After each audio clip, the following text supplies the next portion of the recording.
All right. One. One.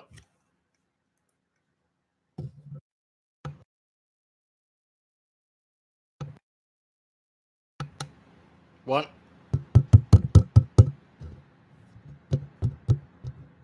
Hello. You hear me? Yeah. Lewis, you're here already. You better not still be naked. I mean it. Fuck it. You can piss right off.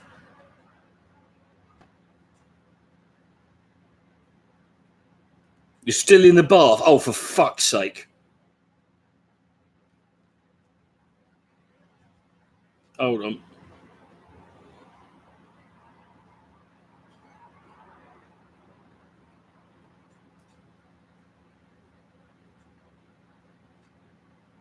One second.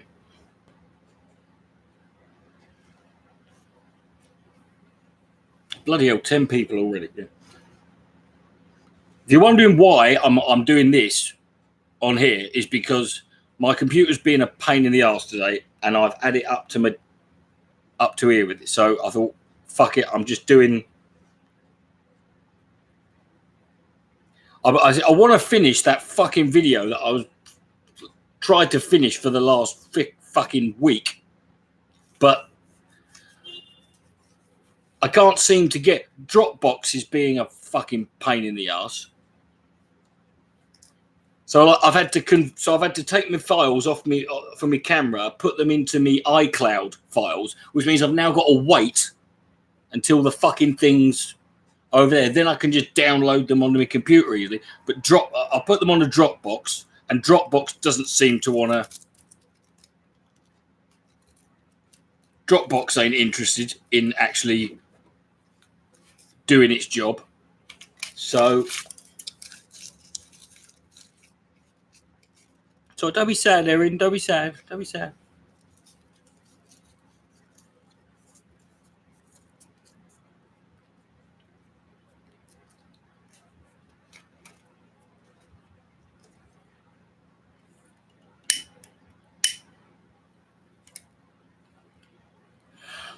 That's why I thought you were supposed to be at work anyway.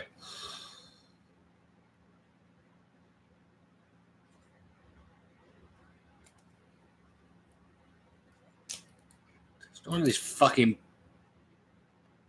world falling apart.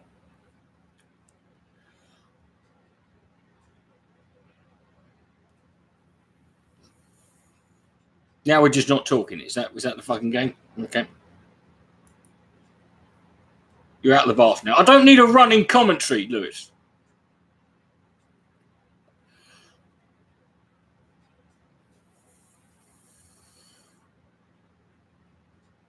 I don't need graphic fucking read. If I get any fucking messages from you saying, Lewis has sent you a picture, you're done. I don't need to know. You don't know Lewis like I do. I imagine Lewis being born fully clothed.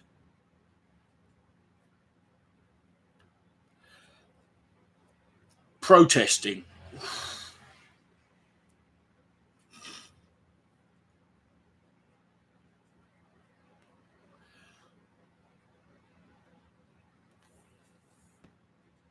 I also can't share this on Facebook because for some reason I can't post anything on Facebook now.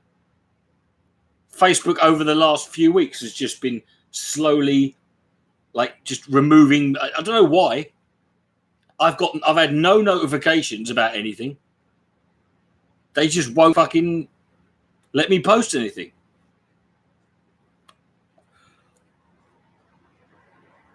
I can send stuff on Messenger. So they obviously haven't, banned, because you can't do that on Messenger. So they obviously haven't banned me on that fully. But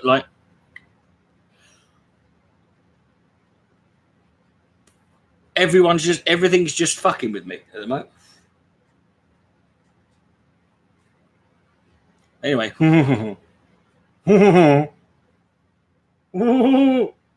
Anyway, how are you?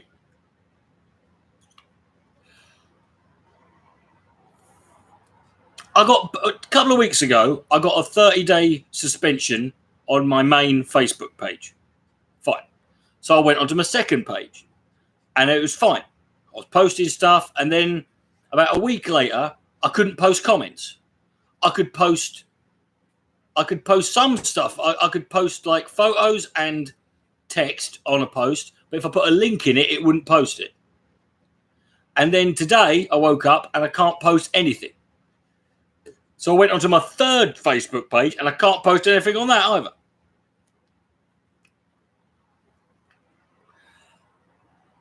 And like I said, I've had no notifications. They haven't sent me a message saying this was flagged as this, that, and the other, apart from on my main channel.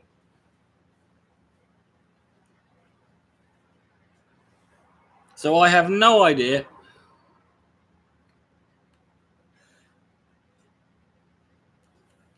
Well, and I didn't feel like going through the rigmarole of just, you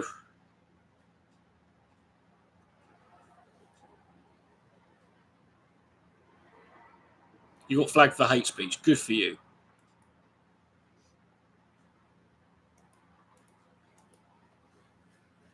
I even tried uploading my video files onto a really old channel. If you remember the Dick and Mitch channel, which I haven't logged into for 6 years.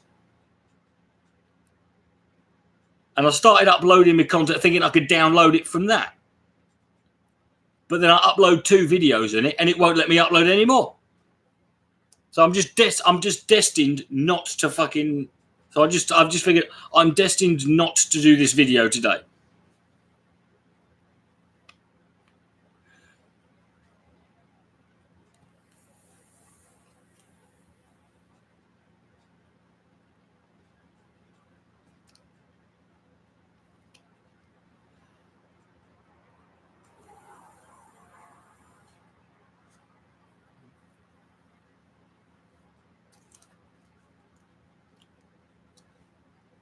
Or did you get flagged on Facebook or YouTube?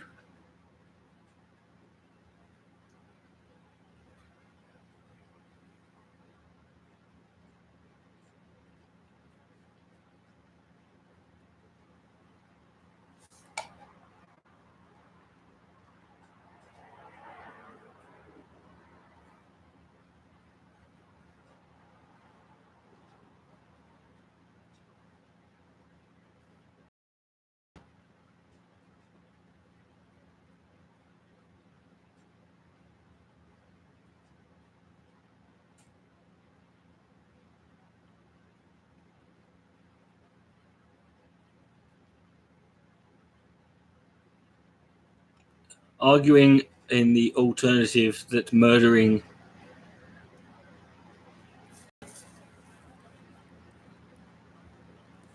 All right, Tommy Robinson. You say it wouldn't be a good idea, but I mean,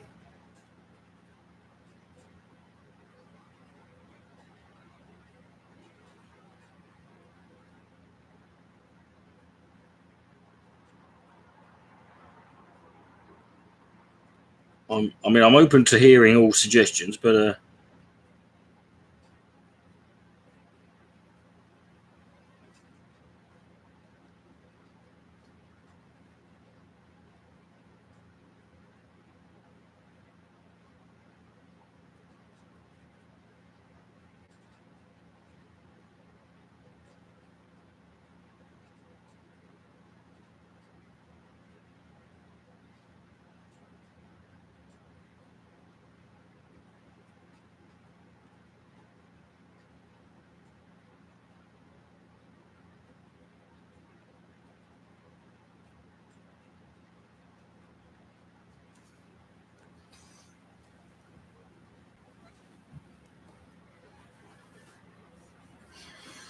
should they cut off context? That's their decision, mate. I can't tell you yes or no. It's up to you. There's no right or wrong in that. Yeah, but if he's dead, I don't care. He can be a martyr. Everyone always makes this argument about you shouldn't do certain things because it makes him a martyr. Listen, Tommy Robinson is already a martyr. And if you don't do something to him, right, to make him a martyr, he will make something up. And he is already a martyr in their eyes. So it literally doesn't matter. Yeah. People need to stop making this argument saying, "Oh, it just plays into the." No, it doesn't matter. It doesn't. These fuckers, if you don't give them a reason, they will make one up. So you might as well just fucking go with it. You know. I mean, I've seen pictures. You know, I've seen pictures of like of people who've got tattoos of Tommy Robinson with one of them's got a crown of thorns. He's got a crown of thorns tattoo, right? He's already, and which I find hard to believe, because if Jesus did come back, I'd have to believe he's got to be taller than 5'5". I just can't believe Jesus would be that short, would be a short bloke. I just can't, maybe I'm missing the fucking, assuming you can't convert that brother, should it be good for people? It's up to you, mate. I don't think cutting people off. I mean, cutting people off, isn't going to change anyone's mind, is it? It's not going to change his mind. You're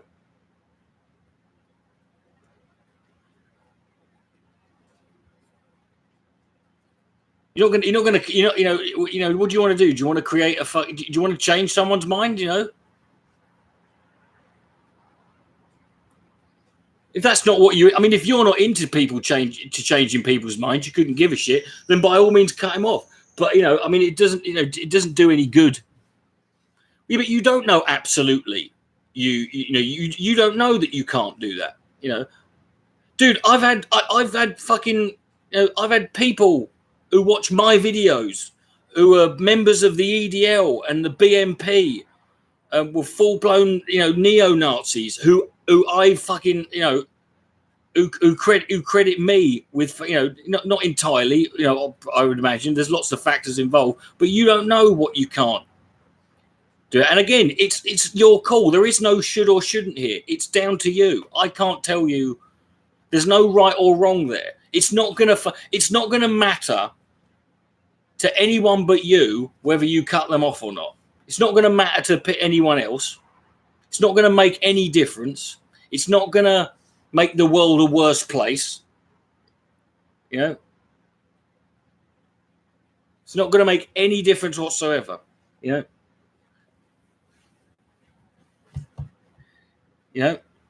I said, I'm not saying you shouldn't. If you want to, fucking do it. Fine, But like I said, there's no should or shouldn't here.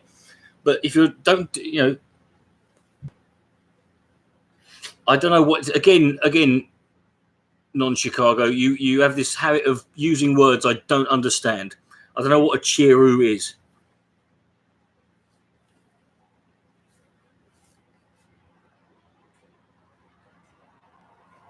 I don't know what a Cheerio is either. I know what a Cheerio is, but probably not. It's probably not what you're fucking referring to.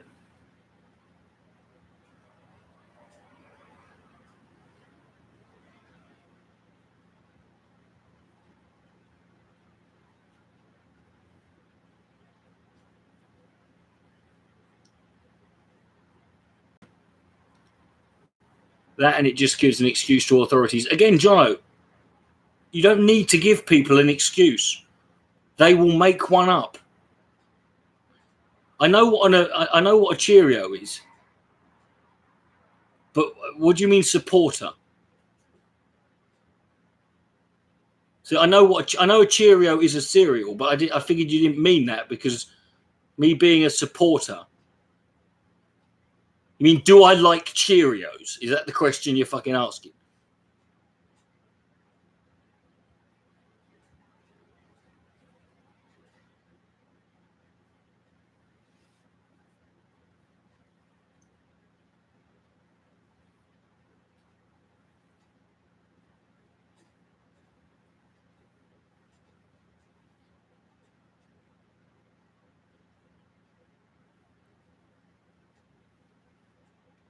I don't know what you're talking about. Can we non-Chicago? I've literally, this stream is 15 minutes old, and you're throwing nonsensical gibberish at me. Can we give me an hour before you? What's my Twitch? My Twitch is Dick Dynasty 666.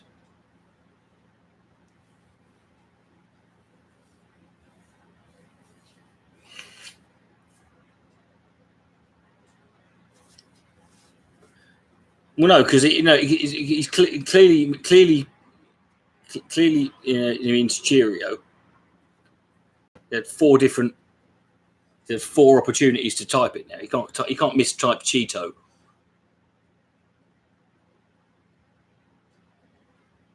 Saying that, this is the internet. Anything's possible.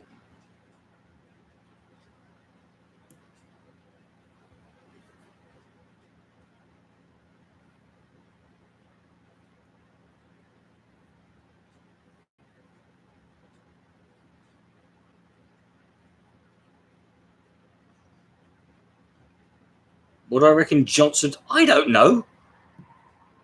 Do you think? First of all, it's Johnson, but I don't think Johnson knows what his next move. Yeah.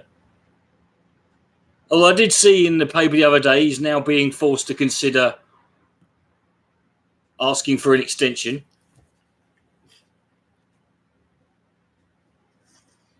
Told you. I did say. I don't know much, but I did say that.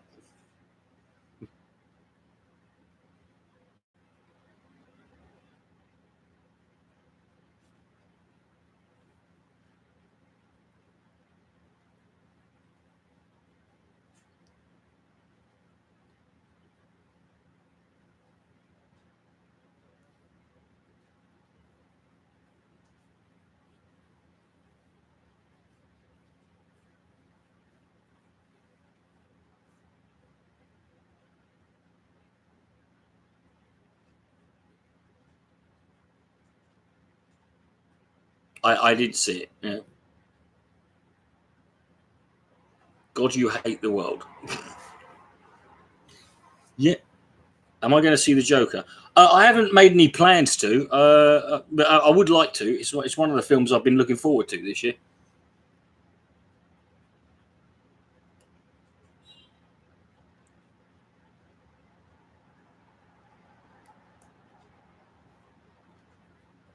And if one nutter does something because of that film, then the blood of them, the blood of the victims is on the hands of the media, because they've done nothing but build this film up,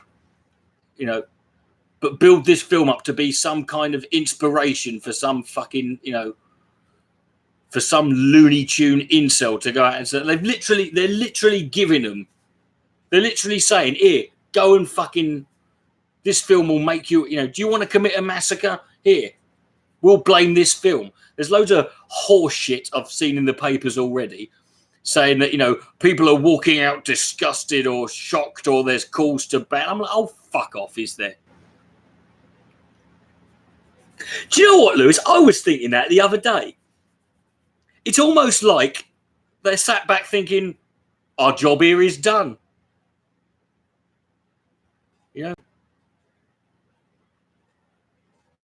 It's like ISIS have sat there and thought, fuck it. There's no point busting a blood vessel now.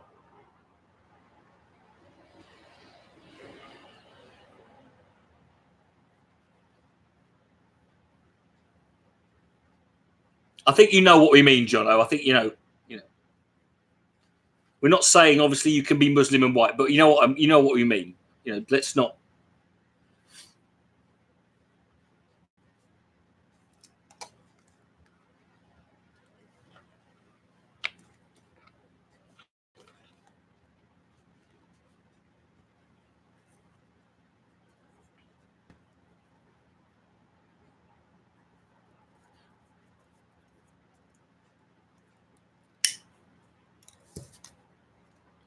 Well, it's not going to be stopped, is it? It's not going to be stopped in 20 minutes. It's like I said, there's already been stuff about him asking for an extension. Your mum, oh bless her.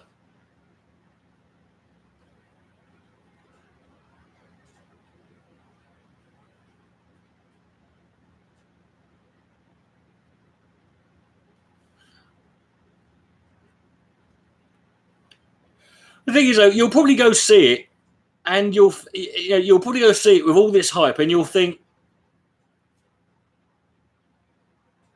it'll probably ultimately just disappoint you. You'll think I've seen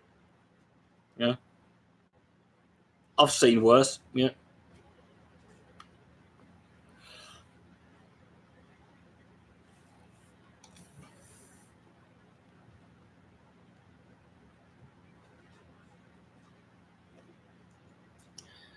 Thing is, though, you can't blame. The problem is, though, they blame the film and they blame Hollywood. I'm like, you can't sit here and say that. You can't tell me that's the problem. I mean, art. All art is art of any form. It just reflects reality. It doesn't show you anything that isn't already out there. That's all it does. I mean, it just that's all any art does. It just shows you the shit that you don't want to fucking. But like before that, they had it's not like this is original. I mean, they had like what's his name, Tyler Durden. You got fucking what's his name, Christian Bale in American Psycho. Yeah, Clockwork Orange. You get like Patrick Bateman. That's his fucking name.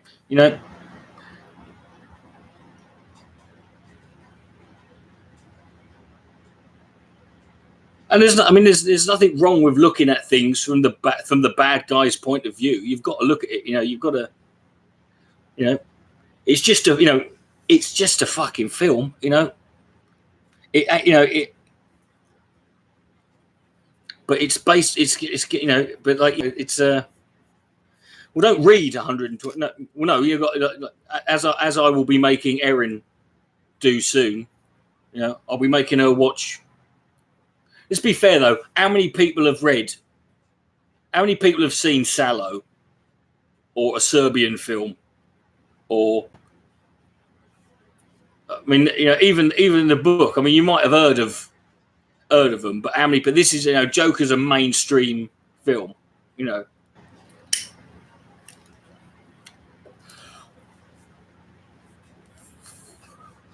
Even in its day, Sallow was not a fucking was not a mainstream film. I mean, this has got this is obviously going to be. I mean, I bet the filmmakers are fucking loving it. I would be. This film's gonna this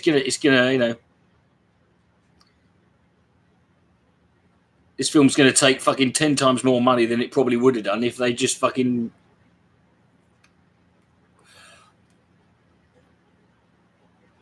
But we had all this shit. We had all this shit earlier this year with the fucking. Remember the Ted Bundy. And everyone was fucking getting their knickers in a bunch because Ted Bundy was portrayed as this. He was this good-looking, charming. I'm like, that's the point. He's not. He wasn't some dribbling fucking. He wasn't some fucking gargoyle. He was a good-looking, charming man. That's how he managed to get away with what he did.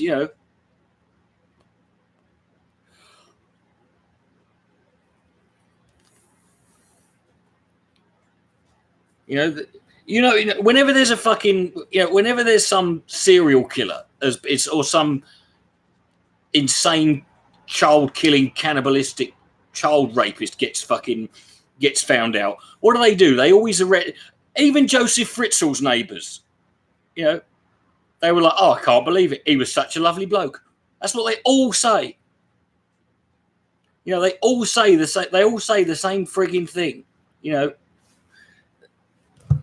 They always say, "Oh, I can't believe it's it. He was such a lovely bloke." It's that Lee Evans joke. They never go, "What? Stalker Harris? Oh, he was fucking mental, that guy."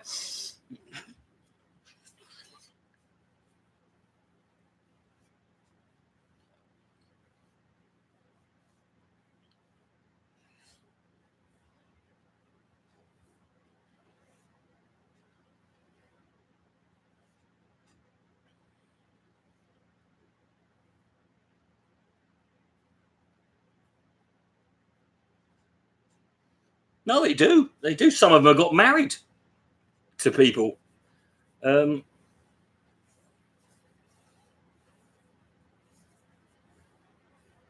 I mean, that's not just happened with serial killer. That happens with convicts in general. That is, I mean, I think what was it, Charles Bronson? Not the death wish Charles Bronson, but the convict Charles Bronson. He got married to a, he converted to Islam. That was fucking. That's all they needed. And then, yeah.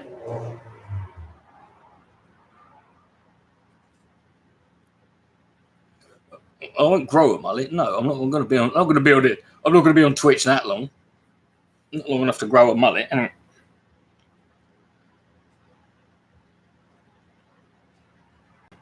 I know. Well, this is a dumb thing. You find this with a lot of serial killers. They're actually very.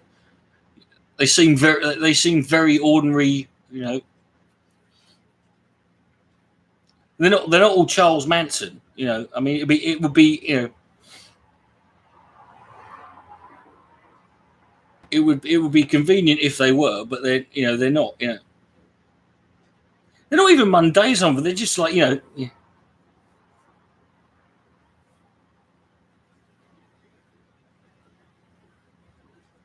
A particular set of skills.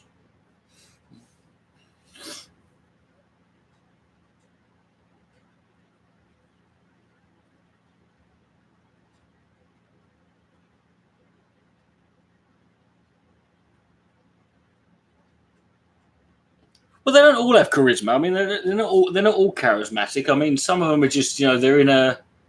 Some of them just find a I mean, for example, Jeffrey Dahmer. He wasn't particularly charismatic, but he found. I mean, he found an angle that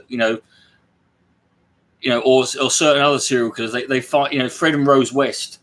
They found their thing was they found people who wouldn't be missed. So you get people who tend to target homeless people, sex workers. This is why you get people like that because they're targeting people who are where the effort is not going to be there's not going to be as much obviousness if you go around killing people. Everyone's going to know. Everyone notices right away.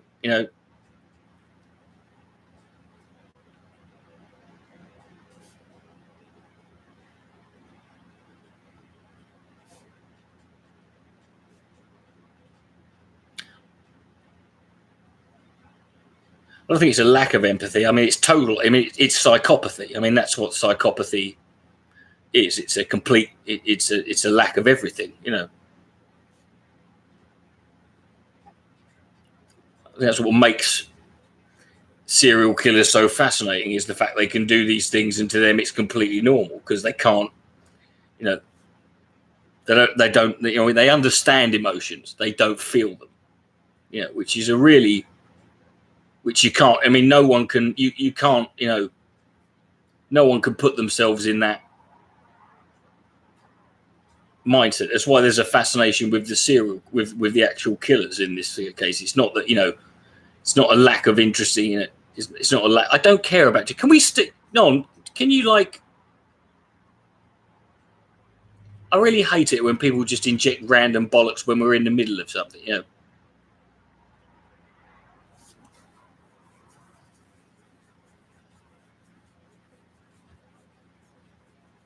BTK. Who's BTK?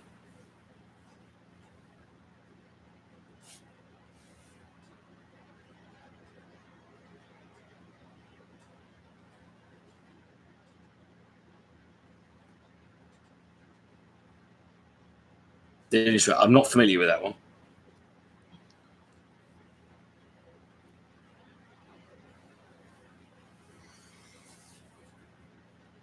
Well, I mean, mass shooting's a different type of killing, isn't it? It's the Dennis Reynolds. All right. My tools. I need my tools.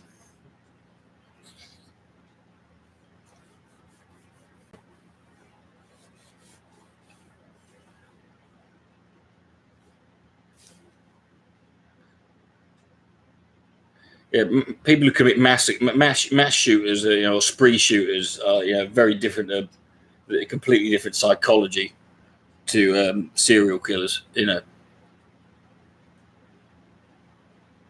I'm okay, Peter.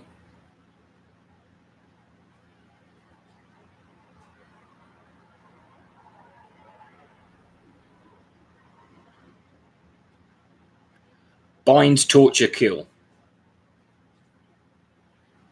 Some YouTuber uploaded. Yes, that was me, non-Chicago.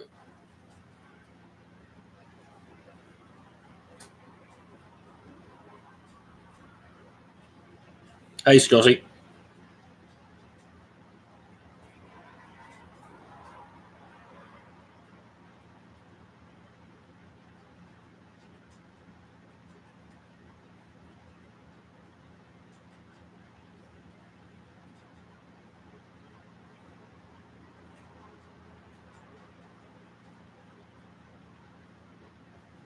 We weren't talking about it.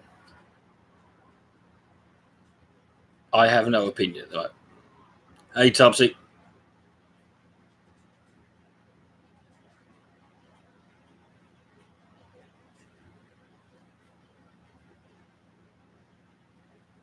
Non-Chicago, could you please stop? Just...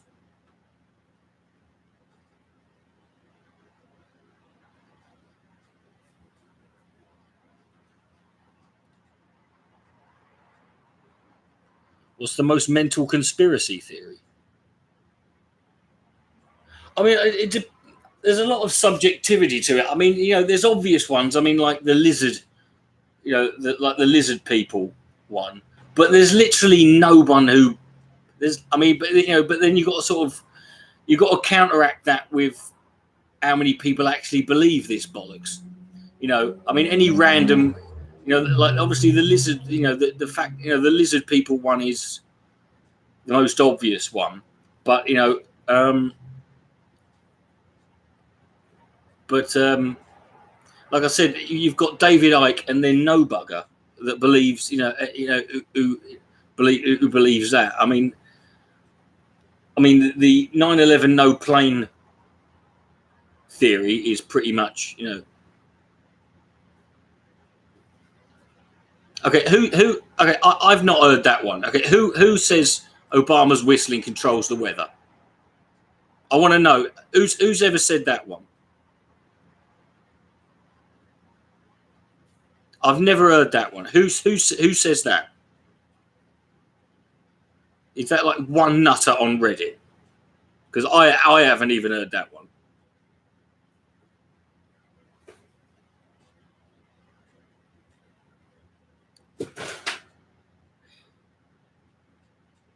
What are you kicking off for, madam?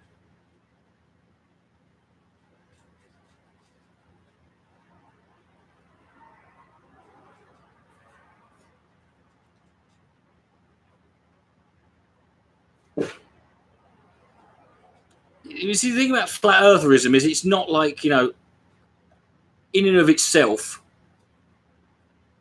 The problem with the thing. See, here's the thing. I mean, the thing about conspiracies is like, there's very few conspiracies that someone could believe in isolation, because there's ultimately a load of consequences to those people. Like, you can't just believe, let's say 9/11 was an inside job. You can't just believe that, because the scope and the vast complexity and the amount of people that conspiracy includes means that you must therefore, there's got to be others. You can't just, you can't just be, think that, there's probably ones like you could say like harmless ones like fucking, I don't know, Bigfoot or the Loch Ness Monster that you could believe in isolation, maybe,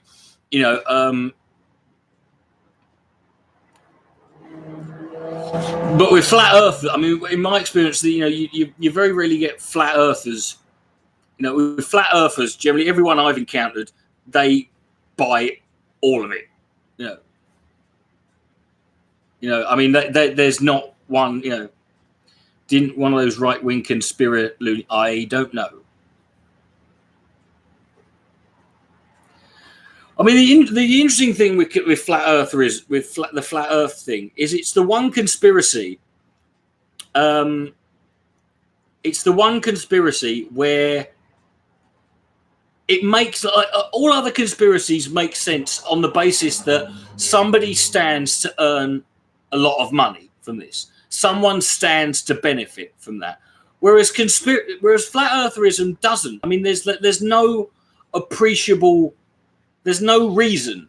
There's no big gravity lobby. There's no one stands to make money from from believing that from convincing people that the Earth that's flat is not, the Earth that's actually flat is round. There's no one who stands, No, they're not. Well, no, like I said, flat eartherism in itself, it seems harmless, but they're not. I mean, the thing is, every sort of like every flat earther I've looked at on YouTube, for example, I don't look at their videos because I have no interest in debating a flat earth. I look at their favorites and their likes, and they are all, every single one of them is an extreme right-wing Looney Tune. Like, you'll find everything in there. The fucking protocols of Zion, the fucking Holocaust denial, the obviously obvious stuff like the global warming shit and all that, But every, I think Non-Chicago's trying to be fucking, a quasi troll tonight. So it doesn't make any sense, No, I mean, flat eartherism itself, but I mean, I'm trying to, I think the shape of the Earth and say it's flat and not is because those people want to say, yes, but those people would still, the people who sell globes would still sell globes. They just wouldn't be globes. They'd be flat. You wouldn't, it makes no difference, Well, last time was meant to be my last one, maybe, but no. Like the amount of globes you would still buy maps. People would still buy maps and globes and still use GPS, whether the Earth was flat or not. You would just buy them. They would be a different shape. So that doesn't make any sense. There's no actual benefit. The only reason, the only sort of like reason behind it is that if you can convince people that the Earth is round when it's actually flat, then that you can convince them of anything, which is ironic because those conspiracy theorists who accept the flat Earth literally are proof that are kind of they've got it arse about face.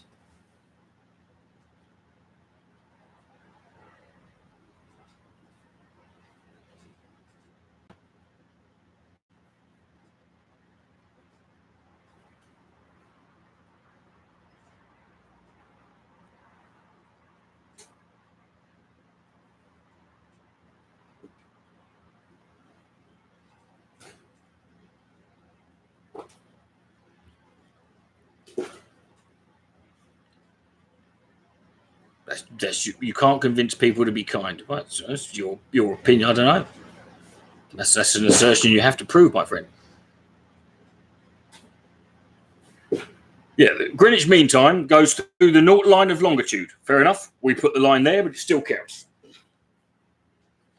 I know the name Linda LaRouche, but I don't actually. I'm not massively.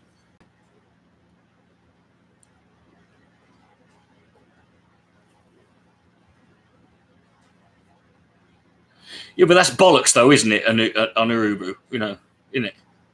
Scientific proofs are only valid from our perception of reality because we accept them. But that's bollocks, though, isn't it?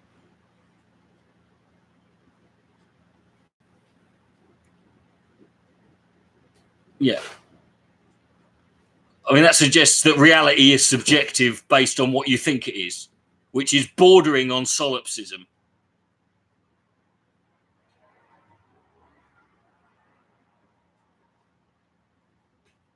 Well, like I said, there's few people who believe just one.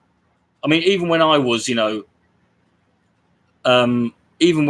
was a conspiracy theorist, I believe, there was, I didn't just believe just one. But I mean, generally people have their, Lewis, I'm going to fucking thump you in a second.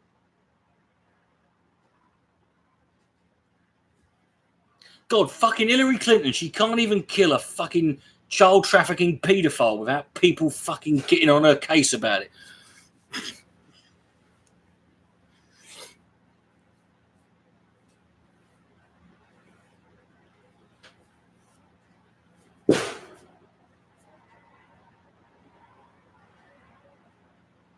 And then what is real? I hate all that shit. I hate all that fucking, what is,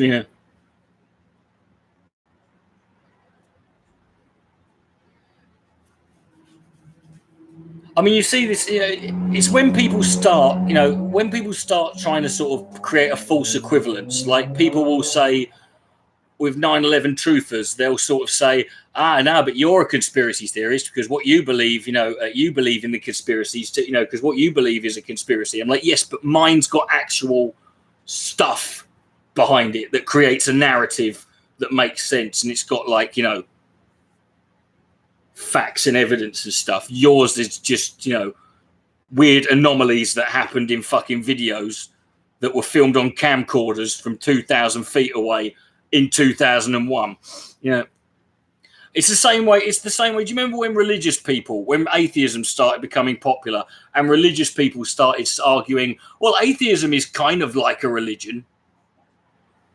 I mean, that's the point where, looking at it from a sort of neutral observer point, I sort of look at it and go, whichever side has to start creating the false equivalence, or that, creating the equivalence, that's the side that's losing, really, because they're trying desperately. What other conspiracies play? 9/11 was my main one. But yeah, JFK, moon landing, even the Loch Ness Monster, But that was more a sort of nostalgic one. I was into the Loch Ness Monster as a kid. I could still do it now. I could argue. I couldn't argue. I couldn't give you evidence or proof that the Loch Ness Monster exists, but I could make loads of arguments that could muddy the waters to the point where you can't say for sure. I mean, I was never like full-blown Alex Jones mental.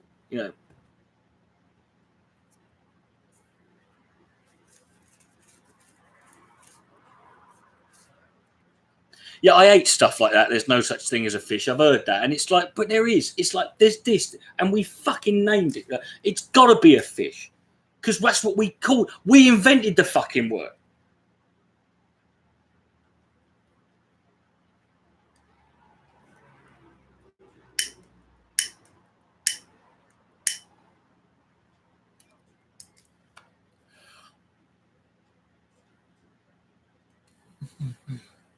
I mean, it can't not exist.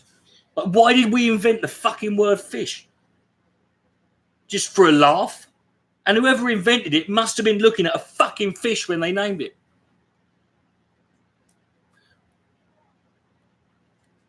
Yeah, like I said, things like Bigfoot and Loch Ness Monster, they're not really conspiracy theories, though, are they? I mean, because you're not positing with the Loch Ness Monster, and in fact with Bigfoot and stuff like that, you're not positing that there's a cover-up.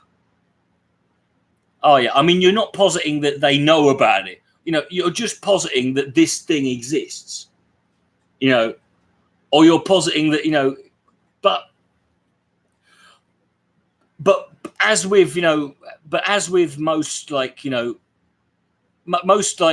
people who believe in the Loch Ness Monster, they'll tell you that they don't want to know because they like the mystery is what keeps the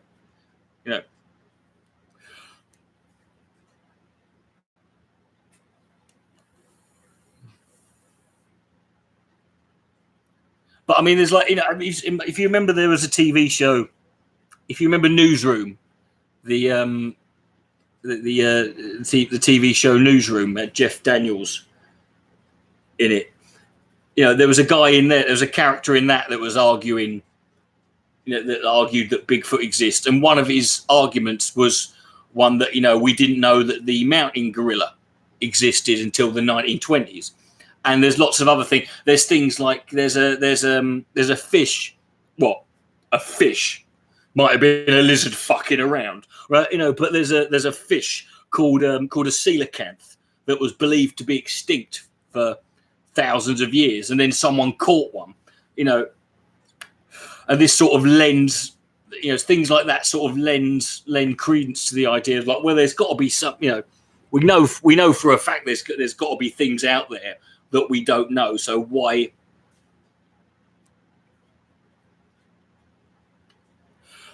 I will eventually be doing most of my streams on Twitch. I'm doing this one on air just because. Well, we say only 10%, but we don't know, do we? I mean, we don't know that it's only 10%. We'd have to know to say that it's only 10% would mean we'd have to know how much there is, and we don't.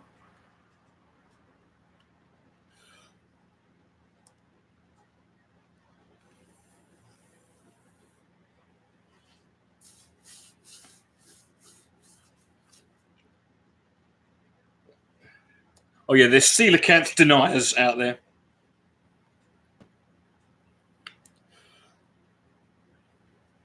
They find new species. Yeah, but what are they really, these species? They're species of things we've got a fucking million of already. There's like 120 different species of bat. I mean, who gives a shit, you know?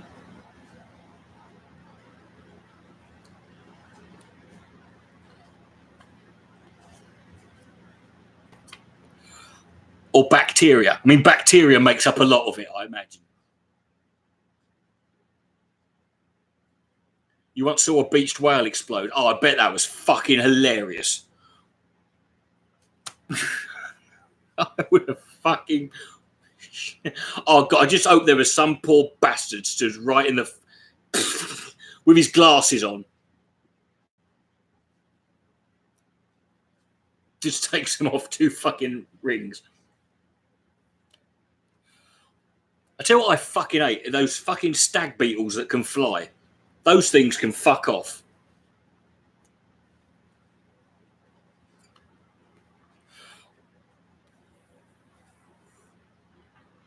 There's very few animals that I actively hate, you know, but those fuckers would be on the first list, those pissing things. Along with minks. I fucking hate minks as well.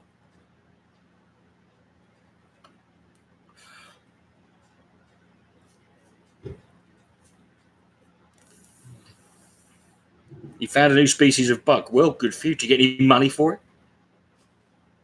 Is that going to be a deal breaker when you're trying to get a woman's knickers off?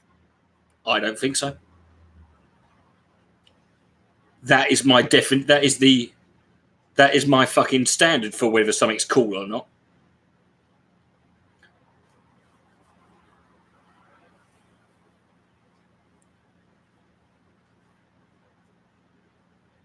Why do I hate minks? Because minks are fucking horrible, vicious, mean. They're nasty little bastards, a lot of them. They are fucking psychopaths. Every one of them. They're fucking horrible little bastards. They're vicious little shits, the lot of them.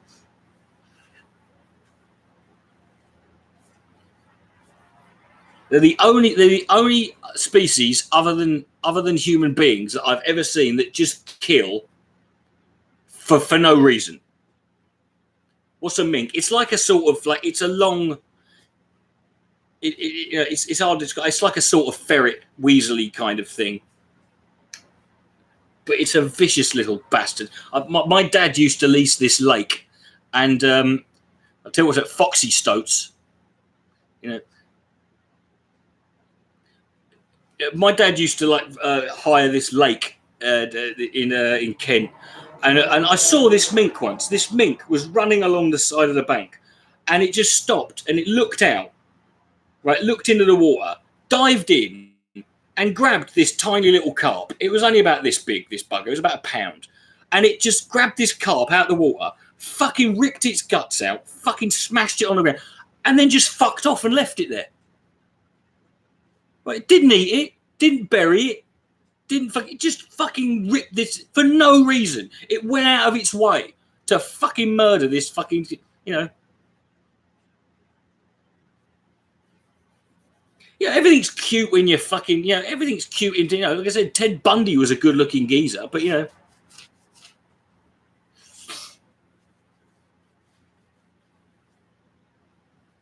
I have heard otters can be, yeah, but otters aren't exclusively vicious little bastards, whereas minks generally are, you know.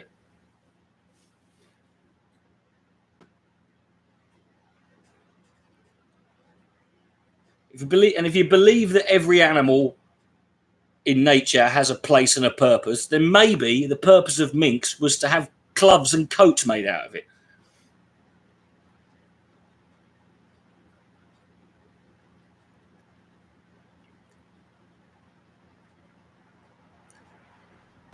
Or some dumb leftist conspiracy. To be honest, I mean, I don't tend to divide conspiracy theories up to left. There are some that tend to be, you know, leftists tend to be more suspicious of, you know, things like, you know, anti-vaccine conspiracies are much more popular with the left. Things like GMOs, shit like that, you know, they tend to be more susceptible, you know, or things like weed cures cancer, you know, stuff like that, or I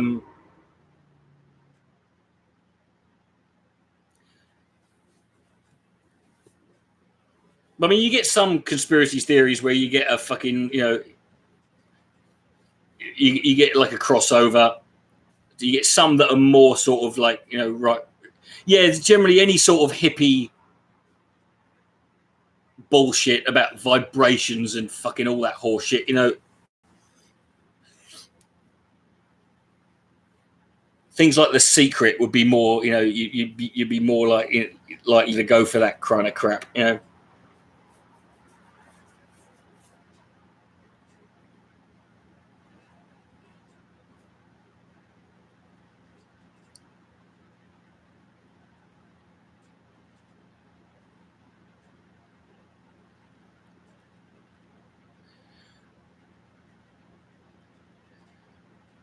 I know, but that's why I was quite fucking, you know, that's why I was one of the few people cheering at the end of that film. If you've never seen the documentary Blackfish, which is about SeaWorld, oh, it's bleak. Oh, it's a fucking, it's a tough one. But I was cheering at the end when that fucking thing ripped that trainer's head off. I'm like, fucking.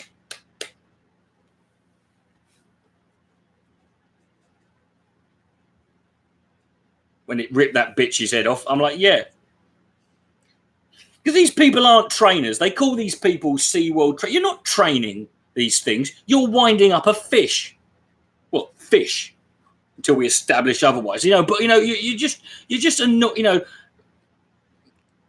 You just, you know, it's no different. I could do the same fucking, you know, I could do the same thing. I could go to Africa, get some starving kids, and I could dangle a hot dog on a string and make them fucking run around and jump through hoops and do tricks, and then chuck them an hot dog, which they then fucking eat. You know, anyone could do that. And if those kids fucking one day turned around and fucking attacked me and fucking beat the shit out of me, you cheer them on, and you'd be fucking right to do so.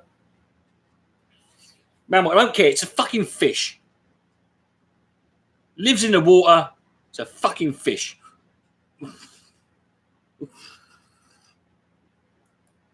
I'm going the opposite of the there is no fish theory. Everything's a fucking fish. Ducks are fish. They live in water. They're practically fucking, you know. I don't love it when animals kill humans. I love it when animals kill humans who are fucking asking for it. Like when, you know, like when a bullfighter gets gored. That's hilarious, you know. Particularly when you get that fucking epic picture of it where the fucking, you know, the bull's horns have gone right up in the geezer's fucking gooch, and he's like, you know, you got this, you know, that's fucking hilarious, you know, or, you know, or some hunter, some geezer goes to Africa to kill some animal and he gets trampled to death by a lion, by elephants, and eaten by lions. That's hysterical. You know, that's I'm just disappointed it weren't on film. I could fucking, could laugh even more. Well, they did have people zoos. Well, I mean, freak shows were technically people zoos, weren't they?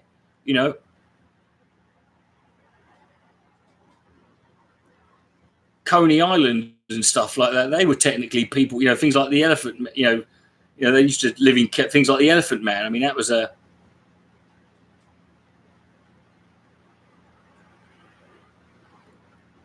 Do you know the one thing Steve Irwin? Not so much Steve Irwin, because Steve Irwin didn't fucking. He didn't abuse animals. He didn't. He didn't hurt animals. He was. But he fucking. He clearly had. He was doing it for, and I don't think he would have done anything. The one thing Steve Irwin did that I can't defend on any level was when he was trying to sort of demonstrate. You see, I don't know if it's crocodiles or alligators, so I do, but like basically, crocodiles will sit there with their gobs open, and because of where their eyes are, they can't see if anything goes in to their fucking to their mouth. So basically, it's like if something touches, it's like a Venus flytrap. If something touches the bottom or top, so you could put and what to demonstrate this, there was a crocodile, and this was in a public display.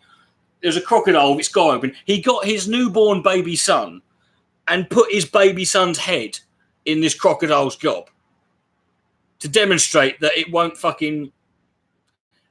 And you can't defend that, because all it would take is let's say a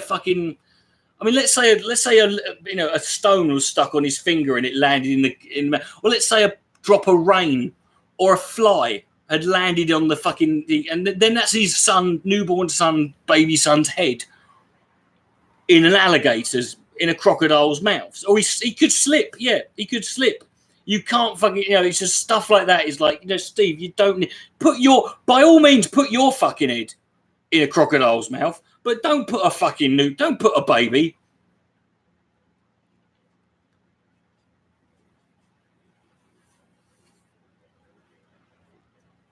Don't do that. That's fucking, that's just, you're just asking for, because there's no good, because either nothing happened and nothing did happen. But you still got the thing of how many times did he do that? And I'm sure he took precautions. He didn't just sling his kid's head in there. But you just can't fucking vouch for. You just can't vouch for what's going to happen.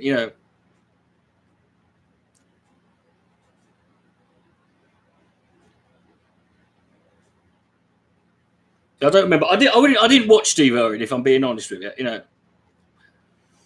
But I say that's no, he didn't do a Michael Jackson. Michael Jackson, first of all, this was definitely Steve Irwin's kid, but yeah, I mean, other than that, I mean, you can't really sort of compare.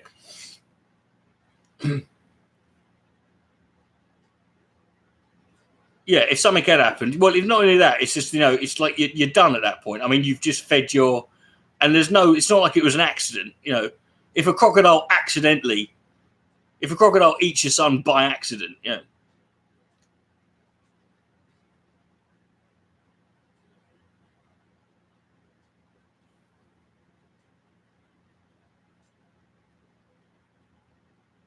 well, we do now. His son's grown up now, isn't he? I mean, this was a long time ago.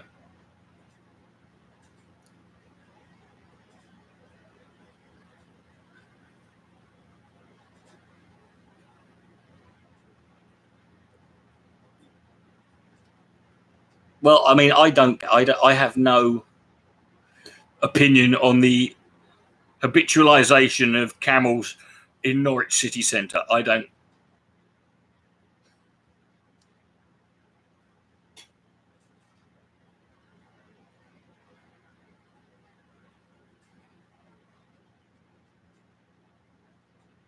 The bottom line is, don't put your baby, or any baby, or anyone for that matter, I mean, any vulnerable human being, don't stick their head in a crocodile's mouth to make a point. You could do the same thing with a fucking balloon. Yeah, there are more pressing issues in the world than the reintroduction of camels to Australia.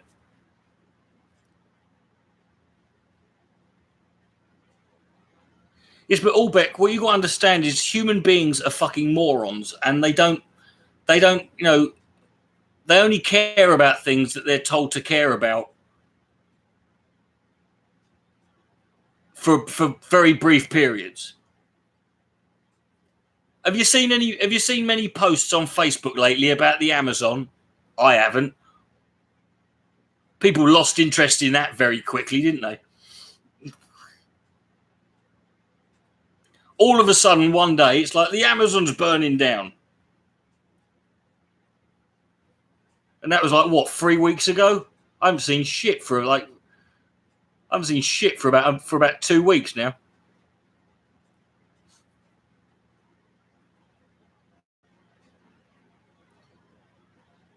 You wouldn't sign elephants and rhinos move to Texas as long as they're wild.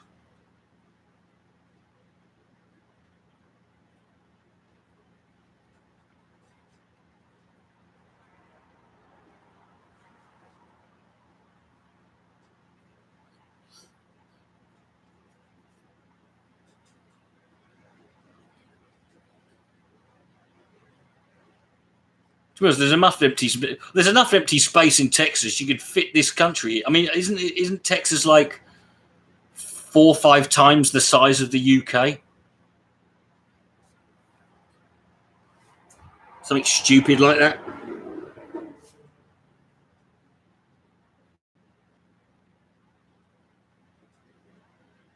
That's why they're all so fat. They've got extra space.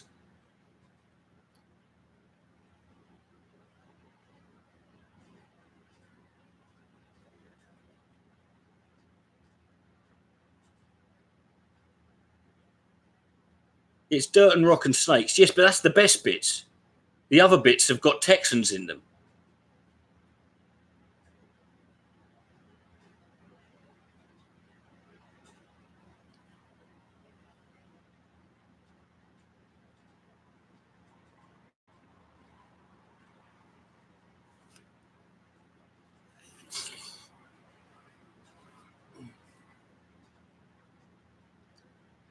He has a bunch of empty land. He had to buy 3 cows to put on the land so he could classify. But good man. Get in the system to work for it. It's like when I lived, See, this is the thing. This is where atheists annoy me. This is where they're missing a trick, right? Because atheists complain about religion gets tax-exempt status, right? Don't complain about it. Use it to your advantage. Like when I was living back in Winchester in 2004, I went online and got ordained. Like you can get ordained. You can pay I think it was like 50 quid. You get a kit and you can be ordained as an independent clergy. And all you've got to do is turn your house into there has to be one room in your house or a place in your house that is deemed a place of worship.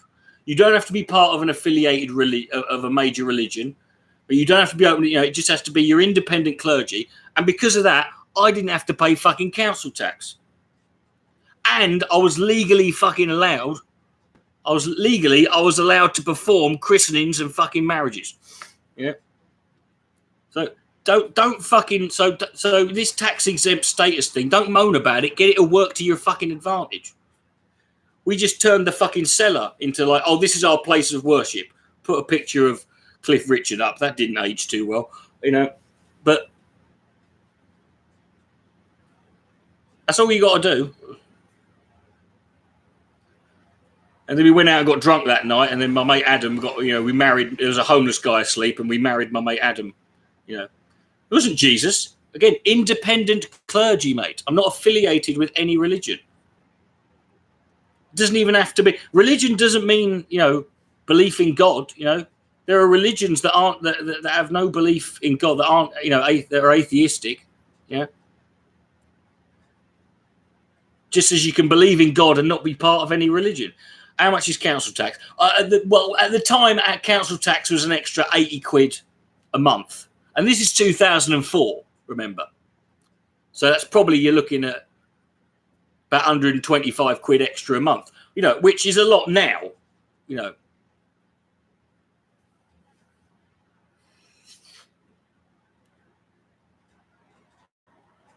Oh, fucking fly spaghetti monster. That is so 2008.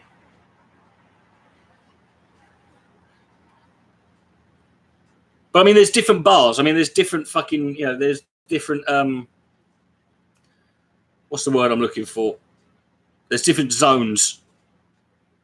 Generally, the rule is the closer you are to the center, it's to do with the, you know, how close you are to the town center or whatever. Brackets, that's the word probably I'm looking for.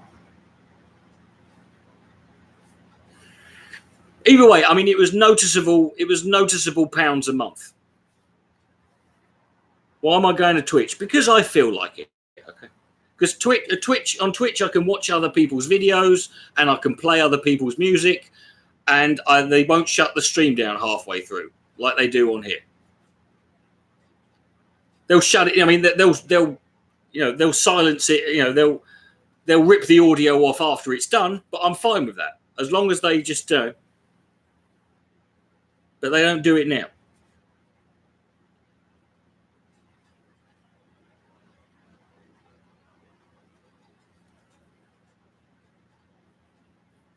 Stop nicking my jokes, Rich.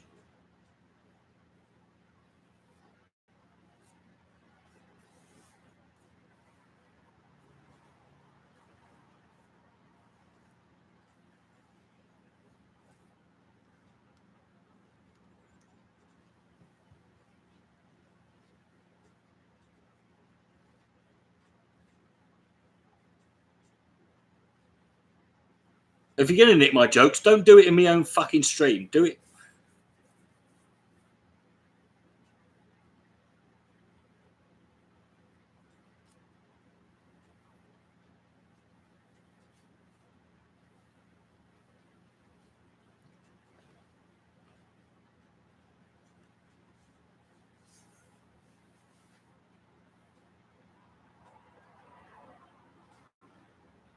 Have I watched Tourette's karaoke? Oh, I can imagine how it would go, though.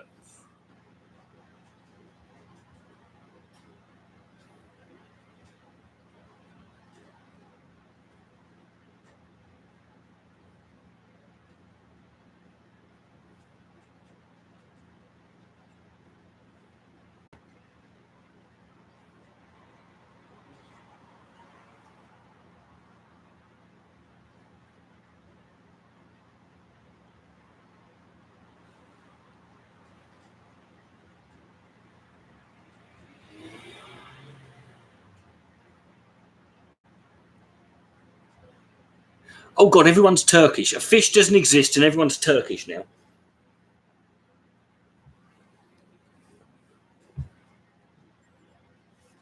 Political correctness gone mad.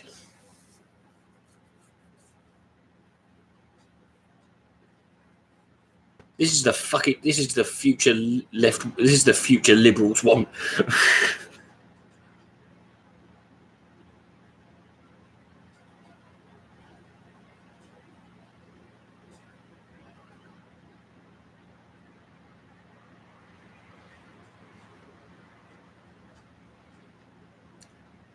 Seems like she's playing it up. Yeah, but you don't want to be the one person who fucking...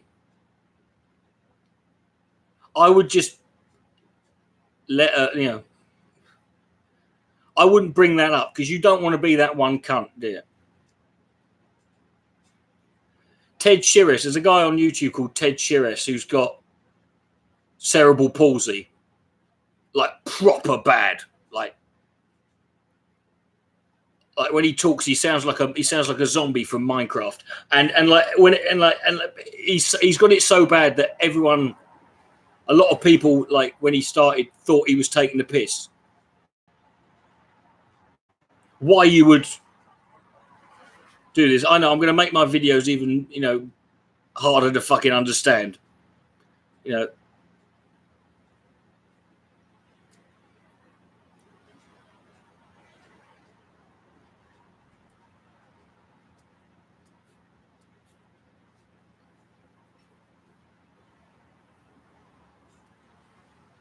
Like it's probably like it takes him 2 hours to put his socks on in the morning, like that fucking sort of level, like proper. But and he gets these fucking cunts on his fucking channel having a go at him because he uses the word spastic, like he reappropriates it as a joke. I mean.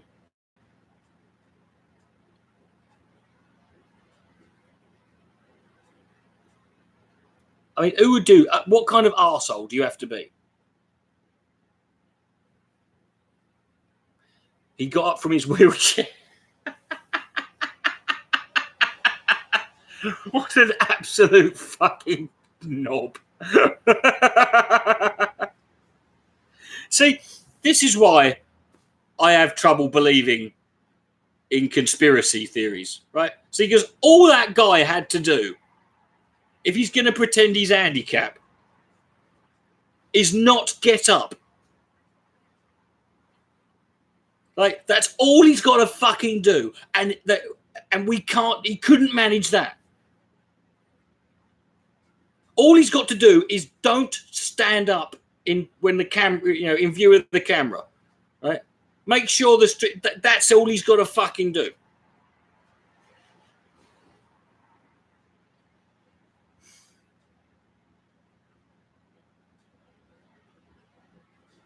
And you expect me to believe that the government could pull off 9/11 without fucking anyone letting on?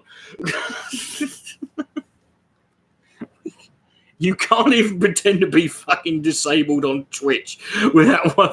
That's a conspiracy of one, and he fucked it up.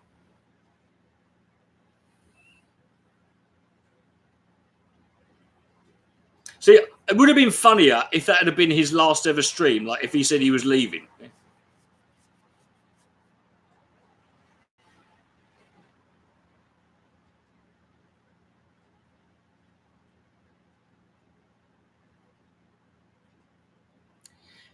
Yeah, the Bush administration was incompetent, but even George W. Bush, even he probably wouldn't have got up and got him started walking around while he was on Twitch. But right, all right, that's it over, did it? Yeah.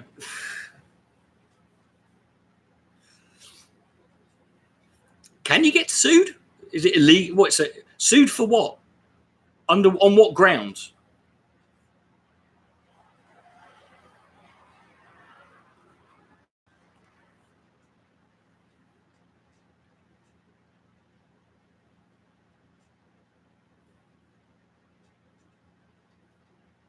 I presume he was making money specifically out of it, because otherwise I don't know.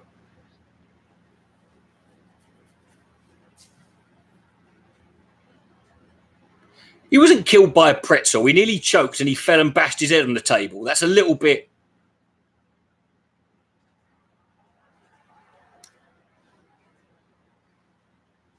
Well, no, I'm saying, like if he just comes on a Twitch and he's just pretending to be disabled, that's one thing. But if he's specifically, like I said, we're going to get sued for fraud. Like I said, if you're actually, I mean, this thing, it's soliciting money, but it would specifically have to be money that he needs for his disability. Yeah.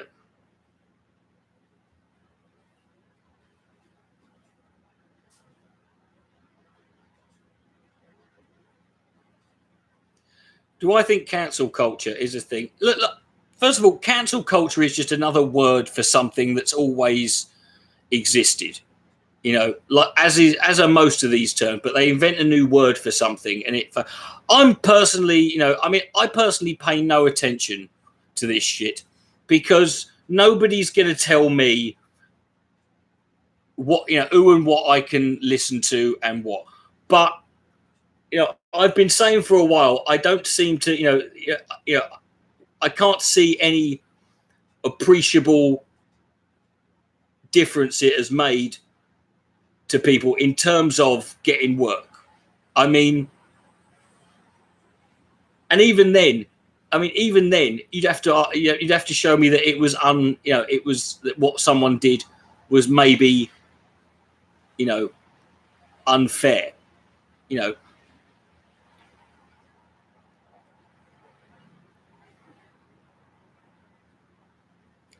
I didn't mind Chappelle's new show. I mean, there were bits I knew was going to be. I mean, I'm looking at it from a bit more.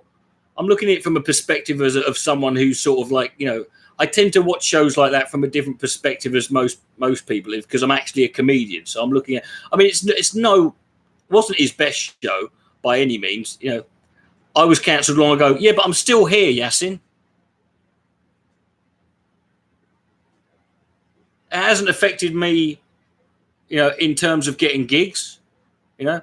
And in fact, the only period in the last 11 and a half years that I've actually been doing this for a living is the last 2.5 years.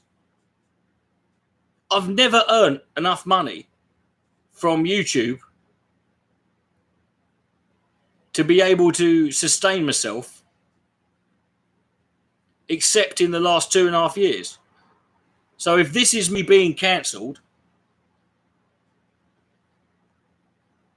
you know, but even so, mate, you know, I mean, I'm just one person.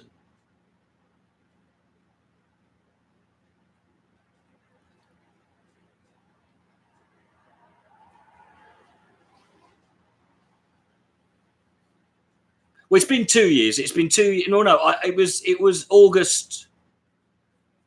It was August last year, you know. And at the end of the day, this is the thing about the internet. If you stick at it, even if you fuck up and you genuinely fuck up, if you stick at it, you know, people will fucking move on, forget about, you know, whatever you did. People will forgive you. They'll move on. They'll forget about it. If you fuck up and then delete everything and go away, well, that's your decision, isn't it?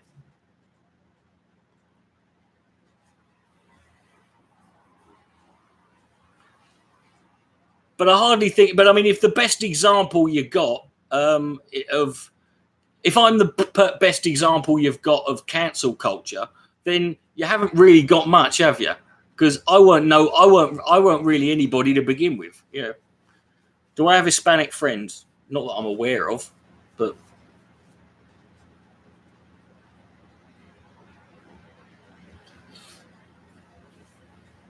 oh, great, Dawson's here.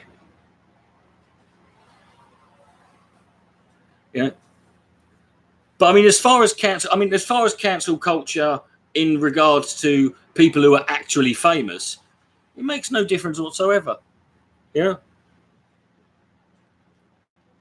You know, I can go on Netflix, or I can go to comedy, and I can look up, and there's loads of comedy shows that are about that are about triggered, or laughing at ideas like safe spaces, or the PC, people moaning about political correctness. Don't see any other ones, do you?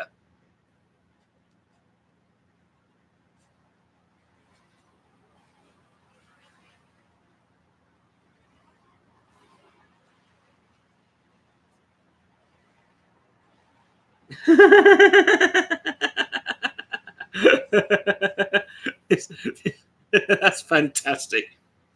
Milo was cancelled to death. Oh, fuck Milo. Milo wasn't. Who cancelled Milo? Right. That weren't the fucking left, was it? That weren't the social justice warriors. They didn't give a shit about him to begin with. Right. He was cancelled by his own fucking side. It was the fucking Reagan battalion who fucking, dug up that clip from Joe Rogan. It was the RNC who fucking, who cancelled his speaking engagement. It was Breitbart who fucking sacked him, and subsequently, Milo's not a cancel culture thing. No one wanted Milo to, people wanted him to fuck off fucking begin with,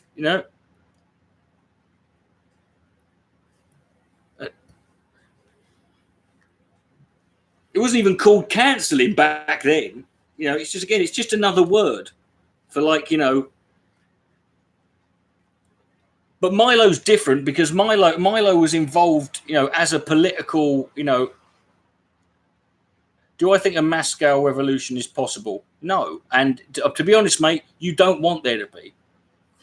Here's the thing about revolutions, mate, that people forget. Revolutions are incredibly, they are things that occur. They're not things you can start, right? Or, they are things that they are naturally occurring things that start from the ground upwards. They are uprisings that occur naturally. And unfortunately, in the West, and in the West, we are far too well-fed, warm, and comfortable for a revolution to happen. And look at any revolution; they tend to. One thing about revolutions is they tend to end with lots and lots of dead people. You don't need a revolution, And also another thing about revolutions is, a lot of the times, once the powers that be have been overthrown, a lot of the times the people who are put in their place end up being a lot fucking worse than the system you had in the first place. 3 days. It will take more than 3. The French Revolution did not happen because people went hungry for 3 days. If that was the case, there'd be a revolution in there's certain African countries, there'd be a revolution every fucking day. But Africa's a great example. Look how many mental African dictators came into power when they, as part of an uprising that overthrew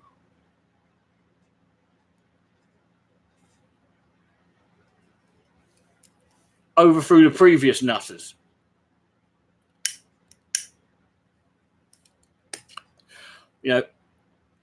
I've seen so many people talk about words that get abused on the internet. People talk about, these words that get thrown around. Right? For me, revolution is one of them. I've lost count of how many fucking revolutions there have bloody been.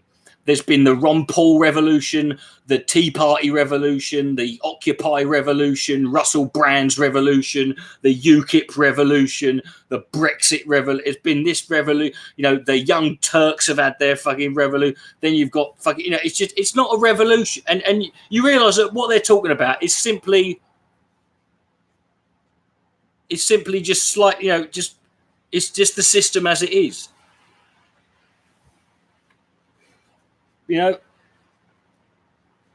We don't need a revolution.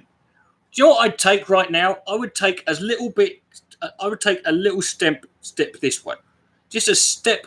I'd love us to go. I'd love us to go back to a system where where centrism was I'd love to go back to the system. I miss the establishment that people used to moan about.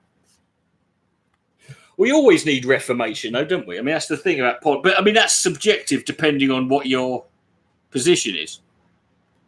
If you're comfortable and doing well, the last thing you want now is reformation.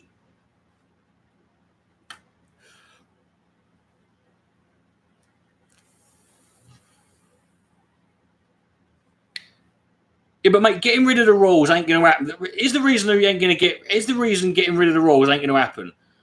Even the people who don't give a shit. I mean, most people, the few people in this country who give a shit about the royal family, are generally quite older. But even the rest of us, we just don't care, because the truth of the matter is, they don't really do anything to fucking, they don't. They don't. The royal system, even though they could, in theory, do lots, override the government on lots of, on anything and everything. They could override democracy if they want. The fact is they don't. And most people, even like myself, I'm against a hereditary monarchy in principle, but even I can't get fucking excited about, because there's just so much other shit to fucking,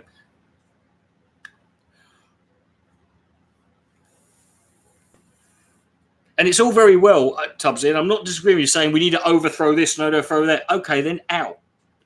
Yes, but it's all very well saying that, mate, but it doesn't, out. There's the logistical fucking. Most people are just, do you know what most people every fucking day, they just get up and they're like, I want to get through. They're just, you know, they haven't got time for that. Ain't nobody got time for that.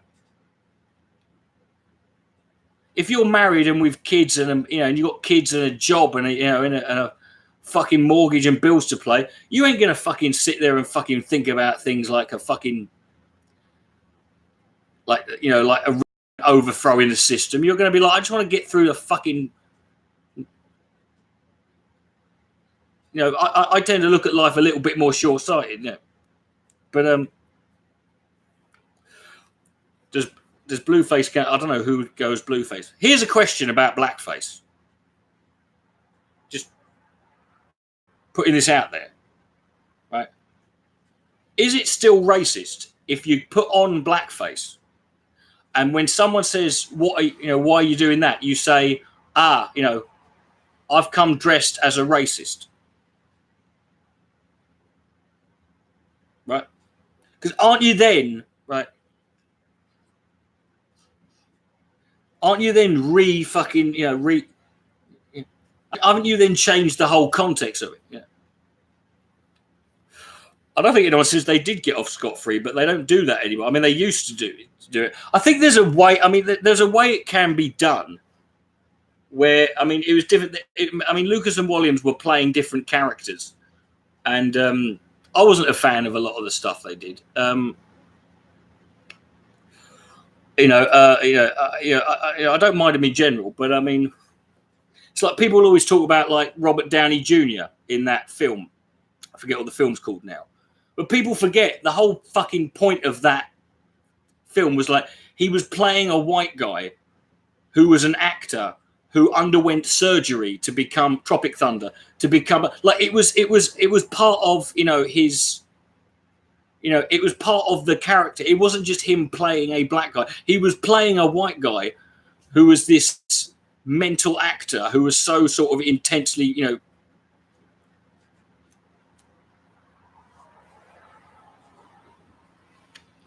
I'm not saying the film was good or bad. I'm just saying when people bring up certain things, like there's different, like.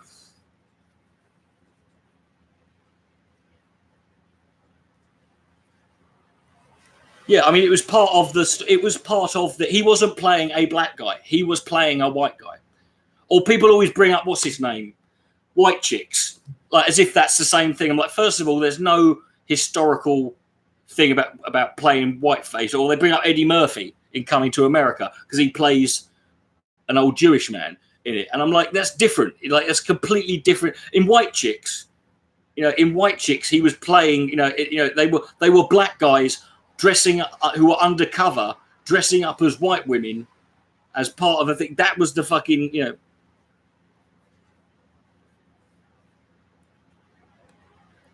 Yeah, I agree with what Lewis said. Fuck off, Dawson.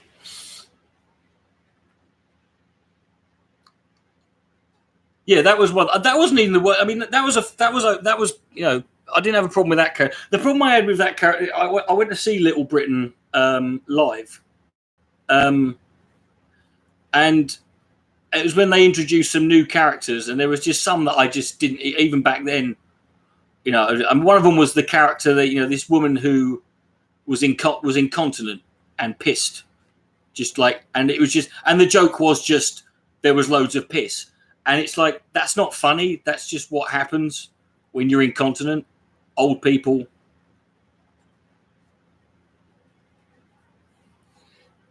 Yeah, Tubbsy, it's not, the question is not about whether it makes you laugh or not. You know, we're not talking about that. It's irrelevant. Whether you thought it was good or not is irrelevant. You know, whether you liked it or not, I'm just saying that, you know,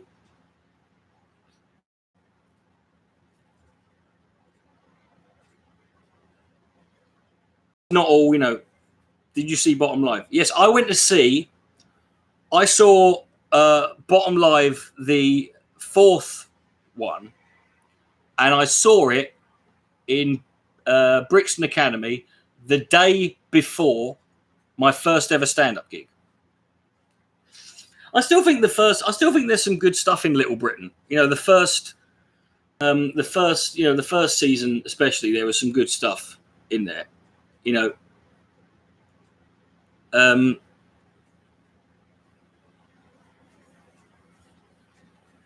It's just that, you know, it got very sort of like,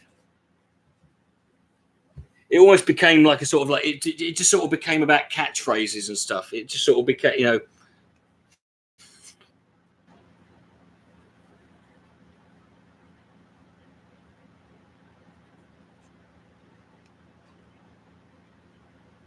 yeah. Well, then there was American. There was the American one as well. Yeah, well, that was the woman in the who would you say is the worst comedian to achieve mainstream success? Paddy McGuinness.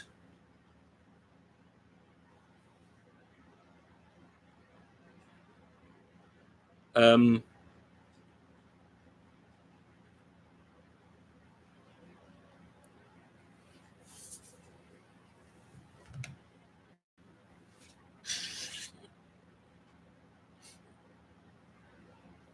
I mean, some sadist, you know, bought my dad the one and only Paddy McGuinness live DVD, you know, the one and only one that was released. And I will normally, and I very rarely do this, but I could not watch more than 20 minutes before I went, I can't watch this because this is so shit.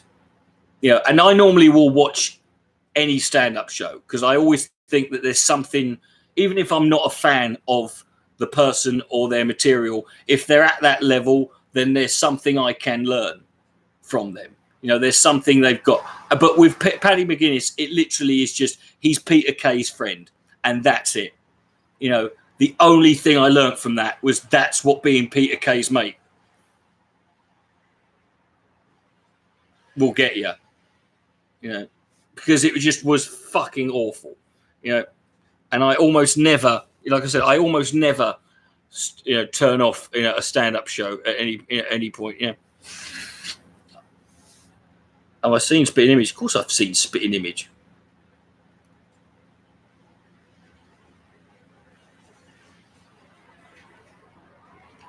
Hey, John.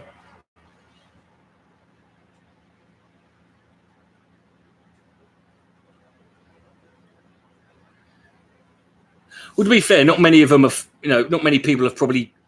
Well, you say that. I mean, you know, British comedian, but I mean, you have to look at, you know, I mean, you know, this is something. See, there was the first comedians to in this country to ever arena, and an arena is like sort of like 10, 12,000 plus, was I think Newman and Baddiel, and then you had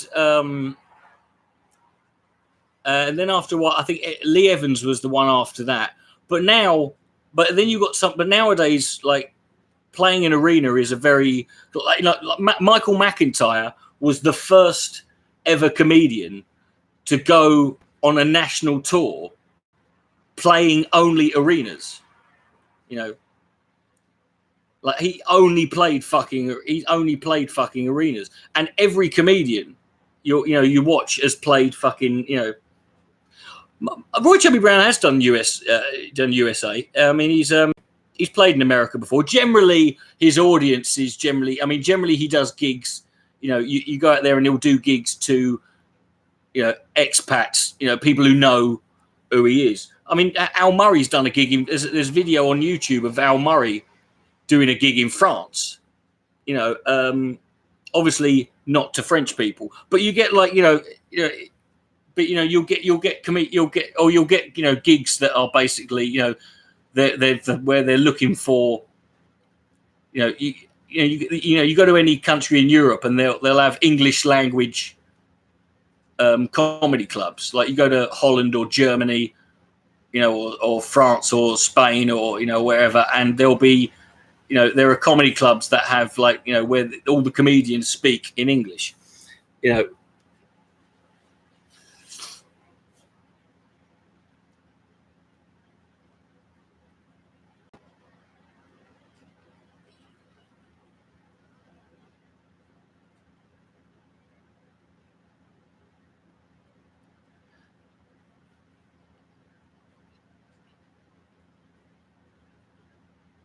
They might have sold out Hollywood Bowl. You know, who was the first? But who was the first stand-up comedian to fucking? Who was the first stand-up comedian and the only at that time to sell out Madison Square Garden 2 nights in a row? Don't look it up. Clay. Oh no, not Dave Rubin. Funnily enough, Dave Rubin couldn't sell out his own living room. Andrew Dice Clay, first ever comedian to sell out Madison Square Garden 2 nights in a fucking row.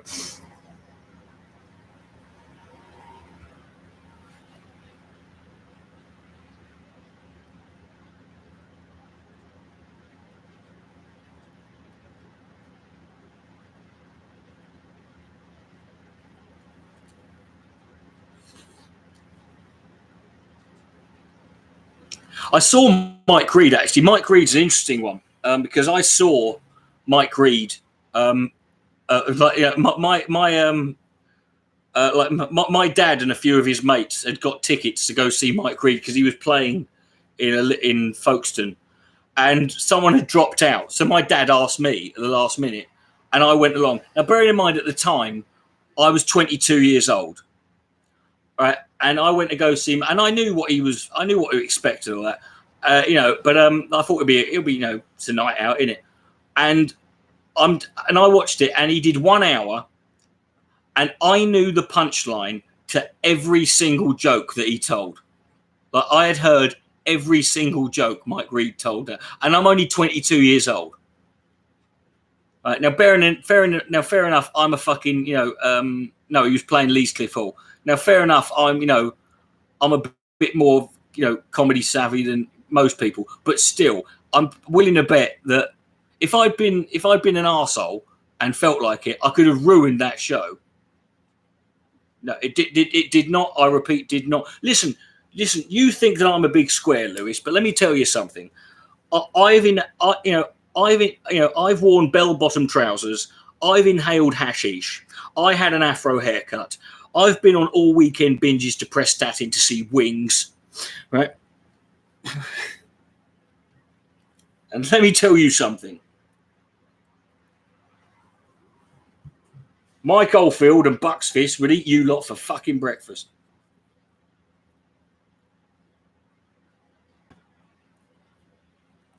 Big D, God bless you too. Thanks for dropping by. Donald, make sure you get a Twitch account. Favorite Beatles album? I would say the best of the Beatles. Here's the thing: we joke that you joke that, but would it be that unbelievable if you turned out that was Donald Trump? He's the kind of knob who would if he made a YouTube account, he would call him. He would use his real name and face, and he would randomly pop. You could totally fucking believe.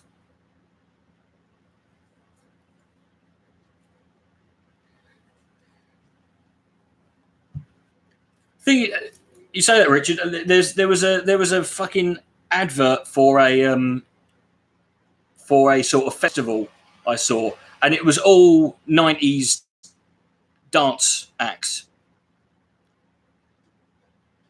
Bob Monkhouse was brilliant. I mean, he, in terms of if you only ever saw him,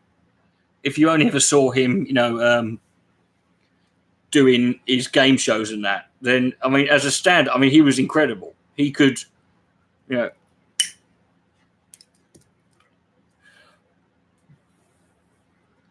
and as he said something, Bob Monkhouse. I can't remember where I heard him say it, but he said something that stuck with me. As when I was in my early days as a comedian, he said, "There's no such thing as a bad audience. There's just a comedian who doesn't know how to entertain them." Yeah.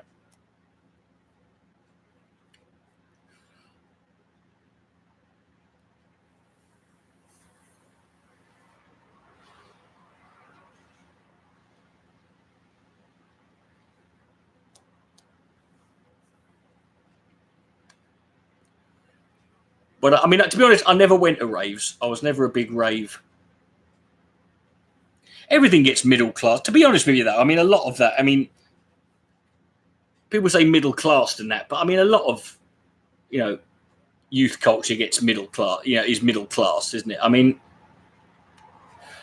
you look at, you know, you look at Britpop.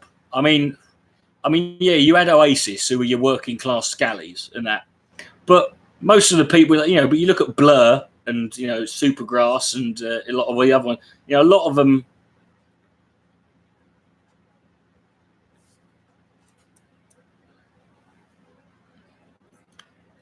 You know, a lot of the appeal was like, you know, young people with students and that stuff like that, who you know tended to be more middle class. You know,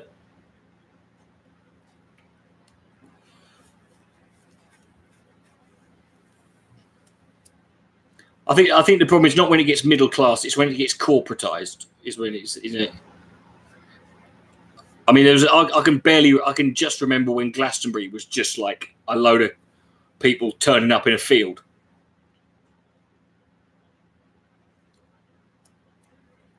He gets a lot of stick, Damon Albarn, and, you know, I can understand why. But I mean, in all fairness to him, you know, I mean, in the Blur versus Oasis war of the 90s, I mean, you know, in my heart, I was on the side of Oasis, but there was no denying that Blur were the superior band, you know. And everything he's done has been. Oasis were not fucking awful. See, Tubbs, you're a young. How old are you, Tubbs?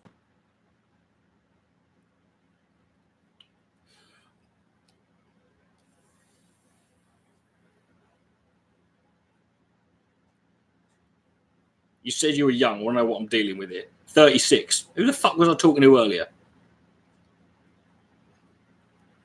Right. Well, I'm nearly 40, and you know nothing. So you're younger than me, so you know nothing.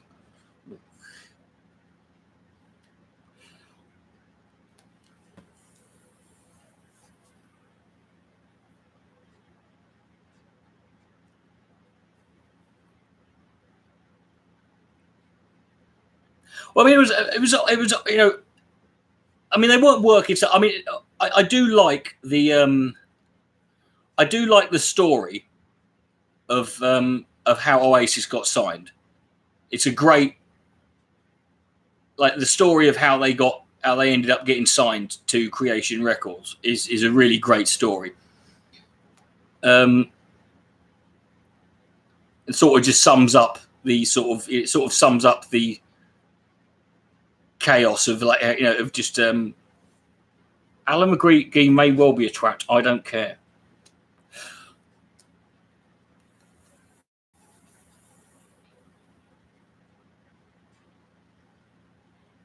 Their songs don't mean anything. Well, they don't mean anything to you, maybe.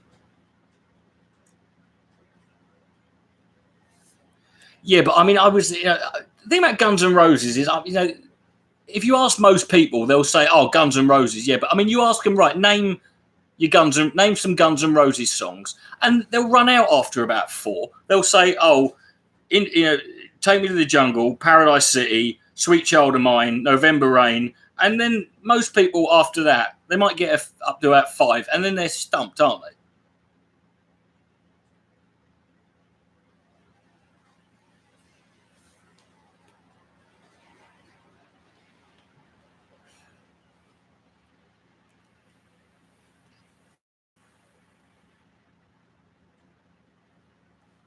You know. Yeah, but Axl Rose was a prick, wasn't he? I mean, he's always been a prick, isn't he? Troy, I get there. I know that there are loads, and you don't have to, mate. Tubbs, you don't have to, you know. But the fact is, they're one of the biggest. They're an iconic band. They're one of the biggest selling bands of all. I disagree. Liam Gallagher is not a massive band. Liam Gallagher is fucking brilliant. I think he's hilarious. You know, certainly as he's got older, he's I just think he's fucking. You know, the thing I like about Liam Gallagher is he's just not. There's no pretentiousness there. You know. So what I'm saying is, you know, like, you don't have to get something, but you have to acknowledge, the fact it was that popular means that it obviously did mean something to a lot of people, and it meant something. You can't just say that, you can't speak objectively about something, because if it resonated with that many people, and it wasn't just, you were there. It wasn't just like they were a popular band, or anything. They were fucking huge. I know. I'll make this point about the Spice Girls, with it's like you cannot understate, it's like, people can sit there and think they're just, people who think they were just like, it was just another pop band. It's like you cannot understate how fucking monstrously huge the Spice Girls were. It was beyond, it was nothing you'd ever fucking see that had been seen before.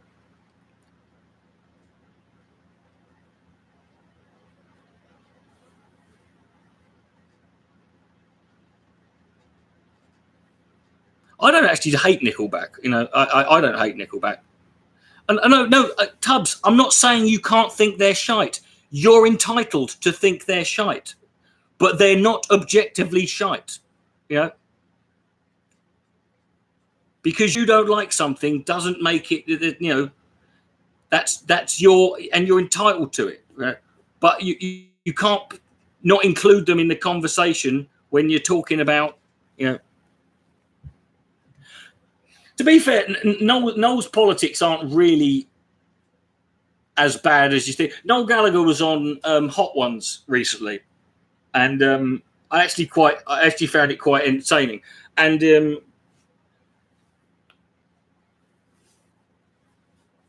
be fair, his politics are not as bad. He clarifies a few points in it,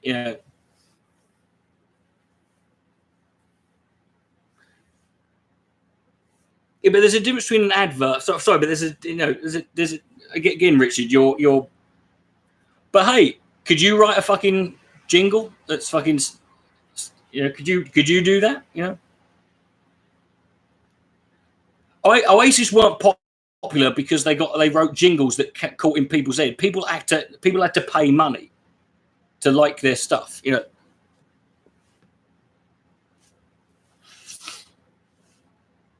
Well, Nirvana kind of like, Oasis, the thing that's sort of like, Oasis came around at the right time. Because, basically Cobain had basically, blown his brains out, which kind of signified the end of that, Yet someone paid him, but not the people listening to it, did they? Do you know who paid him? The people who made the advert, right? The people who the record company that signed Oasis didn't pay them just so they could make jingles that run around people's head. See, Wonderwall's interesting because it was the first song where, because Wonderwall was released and Wonderwall never went to #1, but at the same time it was still in the top 5. A guy called Mike Flowers Pop released a cover version of it, and that version went to #1, whilst the original was still in the top 10.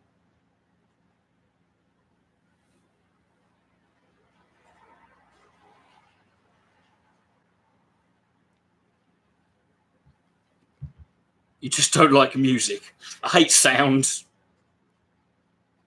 Sounds and people say, I'm not into that.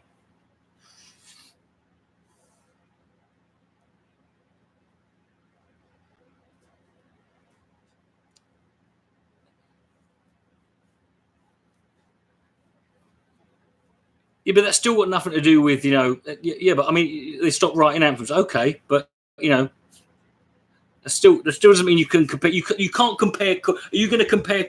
Queen wrote some of the catchiest songs of all time. You can't You can't compare Bohemian Rhapsody to an advert jingle that sticks in your head. The whole point about adverts is they're supposed to just stick in your head.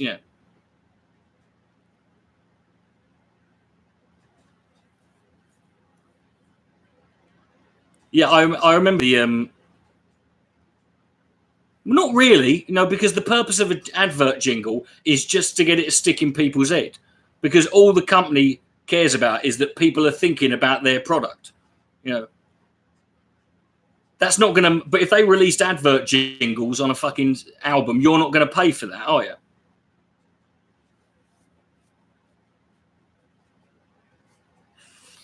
You know, you have to actually like the songs.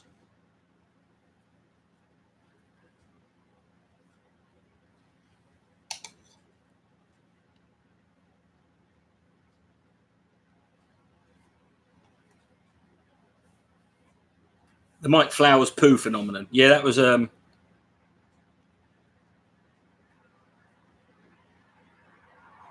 what was it about? Yeah, I mean, with the Spice Girls. I mean, the Spice Girls were around for 2 years before they kind of initially split up, and they had one song that didn't go to number one. I think they had 8 number ones in a row. I think they beat the Beatles. Yeah. Fuck off, Dawson.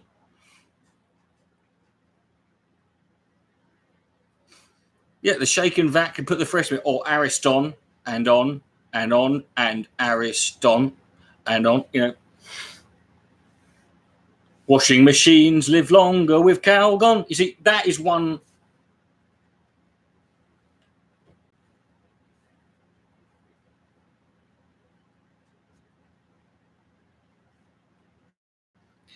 Lewis is just sat there marveling about the. See, that's going to be a Mandela effect thing.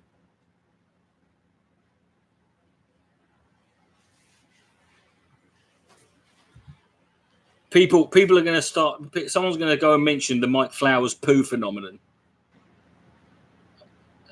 and people are going to swear blind that they remember. You know, remember it. You know.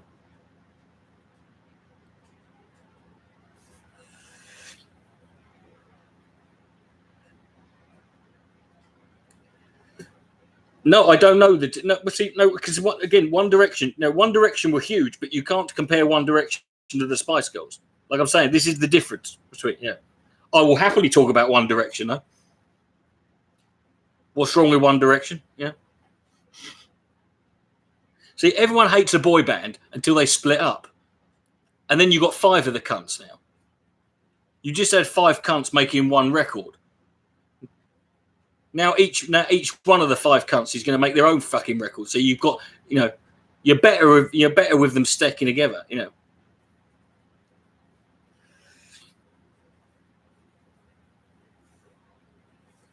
You had that when Take That split up.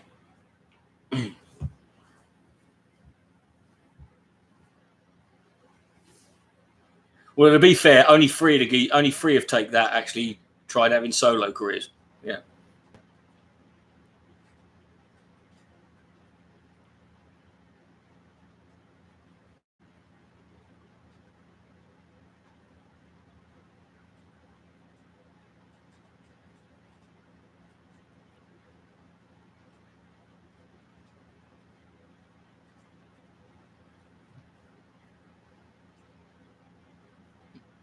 I'm pretty sure the lead singer for AC/DC is Brian Johnson still.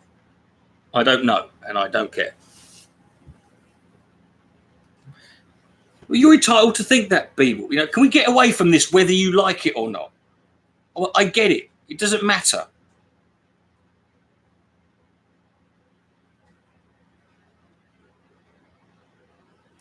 Yeah, but they're not all based on children. It's different. It's different now. You know, it's different now than it used to be. I mean, you know, it's I mean, because nowadays an album's released. You know, I mean, you know, with downloads, it's completely and utterly changed. You know, the way the charts work. But I mean, you know, I don't illegally download music. You know,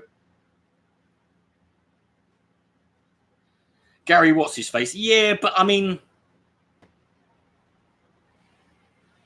He wasn't as much fun as Robbie, yeah, and he wasn't as cute as Mark Owen. Do you know what? There was a story. Shit myself the other day. There was a story the other day. Some geezer was found dead in someone's fucking, you know, just outside someone's house, literally 100 yards from like last Sunday morning. Apparently, he'd been laying there since about from 6 in the morning, and some people walked past him. He wasn't responding. Found out he was dead. Yeah. No, I don't. I actually do. I actually get my. I pay for my music because as someone, as someone who makes his own material, he did well. No, apparently, it was it literally was just they don't. It's not being treated as. There's no reason to believe it was. I think he might have just got drunk and just banged his head, or he just he might have. They don't really know. All I liked was when they found him, it was in the paper saying police are treating this death as unsolved. I'm like, isn't that technically how the police treat every case? I mean, isn't that just mean?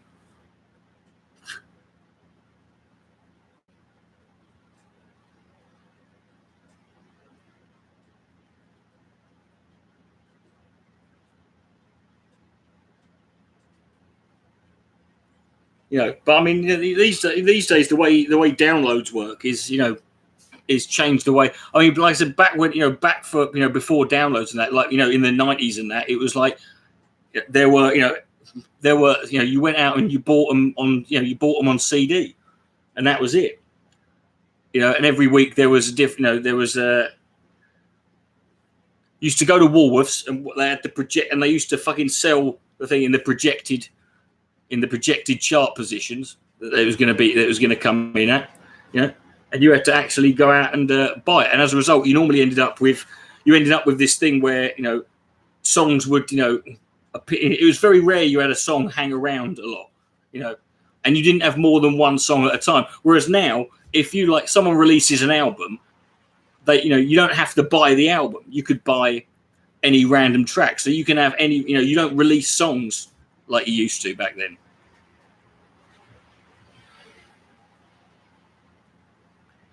Pirating in the 80s, if you wanted to make a pirated mixtape in the 80s, it took you about a fucking year because you had to put your cassette in the radio, and as soon as if you heard they were about to play a song you wanted, you ran up to it quickly, pressed play and record, right?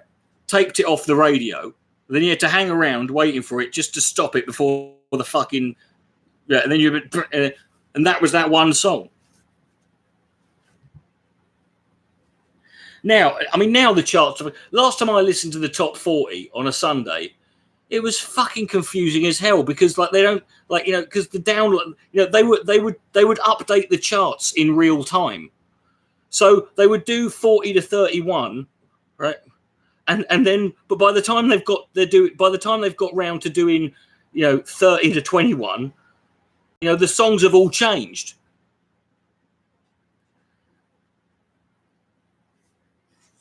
Yeah, Everything I Do It For You was number one for ages. Well, they say number one for ages. Just a lot of these songs, they're probably by today's say, Wet, Wet, Wet. The 4 Weddings and a Funeral song that was number one for fucking ages.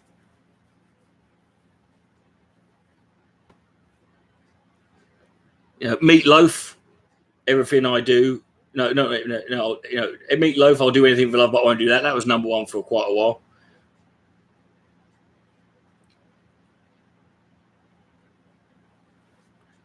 But you get songs that just randomly pop up in the bloody charts. Yeah. What's his name? Isn't it like the Mr. Brightside by the Killers? Has been in the fucking has been number one. It's been in the top 100 now for E17.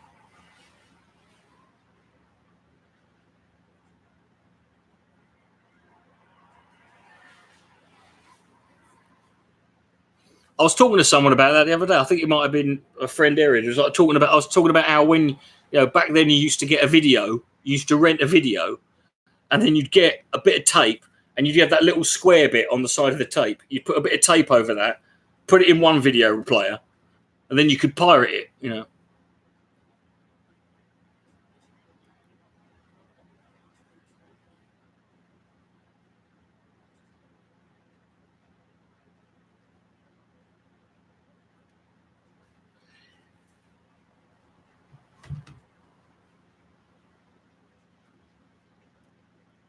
Yeah, I mean, it helped a lot then. Yeah, I mean, being a major. Well, saying that, Robin Hood, Prince of Thieves was not that fucking. I mean, it was popular, but it weren't that fucking popular. But I mean, Four Weddings and a Funeral was fucking huge. I mean, that was. You use blue tack. Would that even work? Fuck off, Dawson.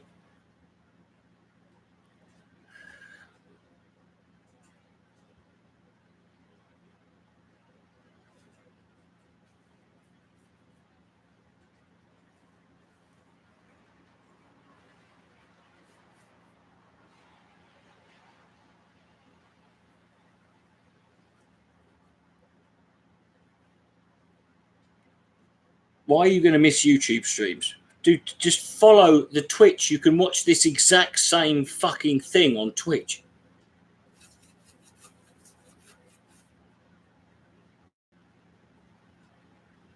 Put a bit of sellotape on the fridge. No, see, that's not how it starts, Alex.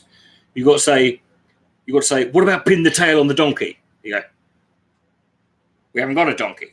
Go, what about pin the tail on the chicken? We haven't got a tail. But pin the sausage on the chicken. We haven't got a chicken. Okay? No, sorry, no, we haven't got a. No. I've forgotten how it goes now. Pin the sausage on the chicken. Pin the sausage on the fridge. Sellotape a sausage to the fridge. Put a bit of sellotape on the fridge.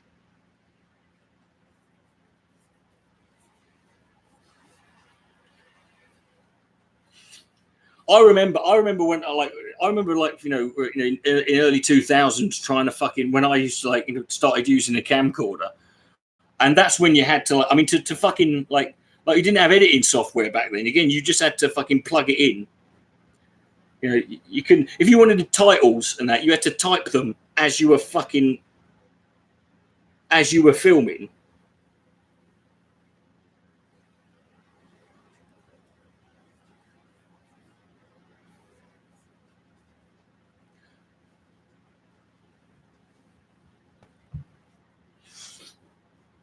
It's weird how some of the stuff. You think back at some of the stuff we used to do before we had camcorders that people turned into YouTube channels. I remember that we used to play this game. Like, it wasn't really a game; it was just a thing we used to do. Like, we sat up drunk. Like, when you get if you bought Pulp Fiction soundtrack, it has scenes from the film in it. It has it has audio from the actual film. All you used to do is you sit up and get drunk, and then you'd put Muppets Christmas Carol on, turn the volume down, and then you just randomly fast forward and you would play, the audio from the CD of Pulp Fiction to, to Muppets Christmas Carol, and you just keep going back and forth until you got some. That'd be a YouTube. That's what people do on YouTube now. Have I seen GoPro base jumping? No.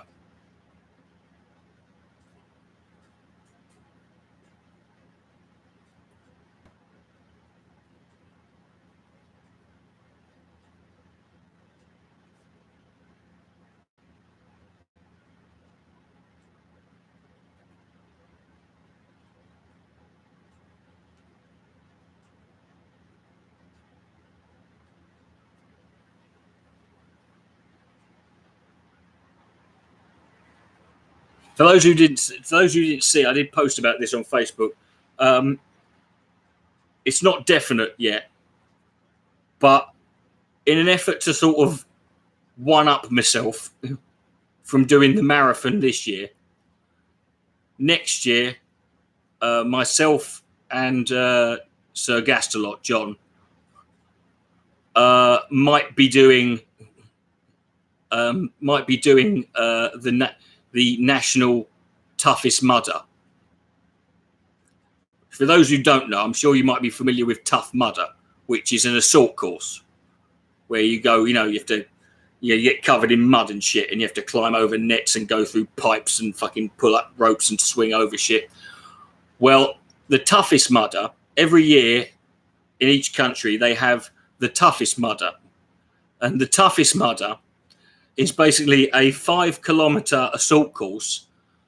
And there's no distance. It's just you keep doing it and you've got 12 hours. The race starts at 8 o'clock in the evening and it ends at 8 in the morning. And it's just how many fucking times have you done? And in case you think that's a bit too mental, that's not even every year, somewhere around the world, they have the world's toughest mudder, which is that for 24 hours. What did you miss? Literally everything, Pyro.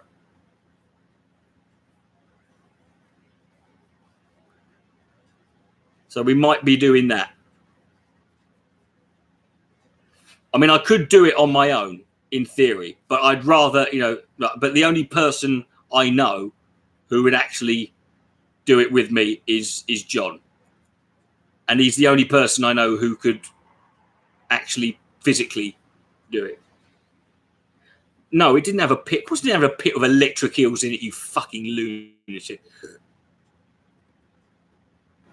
Did they find out what happened to him? Don't think so. I think you read it. Well, no, you read it, but it's not the case. You didn't think to ask me. No, Lewis, I didn't. No offence, mate.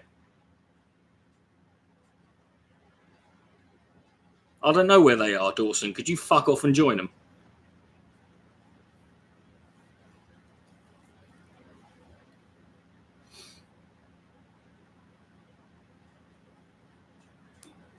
That would have been no. It wouldn't have been good though. It would not have been good. That wouldn't be in the sort. That would be fucking ridiculous. Electric fucking eels. There's also a piranha tank you've got to go through. Then Steve Irwin puts your head in a crocodile at one point, and you fucking carry on running.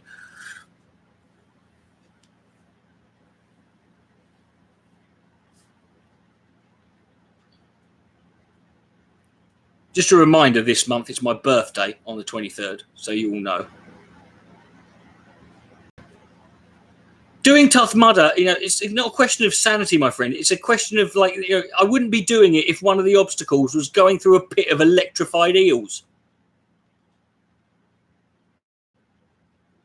It's not insane to try, because I can quit at any point, right? It doesn't make me old. It doesn't make me an old square because I don't want to run through a No, you wouldn't. You can say that, Richard, because you wouldn't. And because no one would give you the option.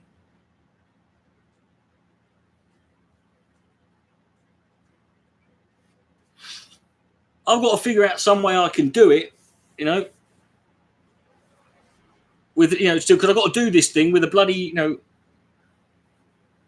with a stick in me. I can't wear my heavy duty leg straps. I'm just going to have to sort of wear, because I can't wear those fucking things for 12 hours. It's your birthday next year. Brilliant. Do you know who else's birthday is next year, Lars? Everyone's. You've handlined £120 marlin. Well, good fucking for you. Do I get hammered at clubs? Fuck off, Dawson.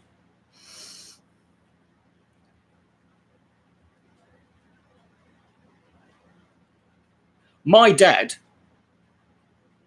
in 2000, he was sturgeon fishing in Canada, and him and 8 other blokes spent 12 hours trying to land what had to be measured because they couldn't weigh it. What was estimated to be the world record for the largest ever sturgeon. Fortunately, they couldn't. I buy a new laptop. Yeah, I could do that.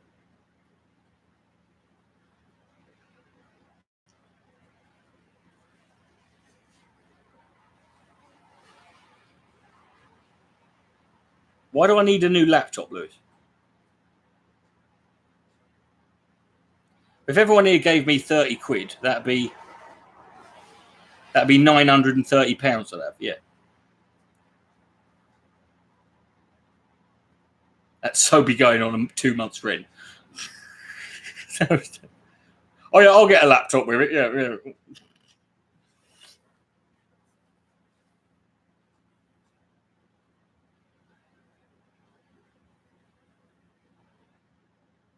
Well, no, my desktop's on the edge. It's been on the edge for ages, you know. Living on the edge, you can't help yourself from falling. But it'll be knackering. Yeah.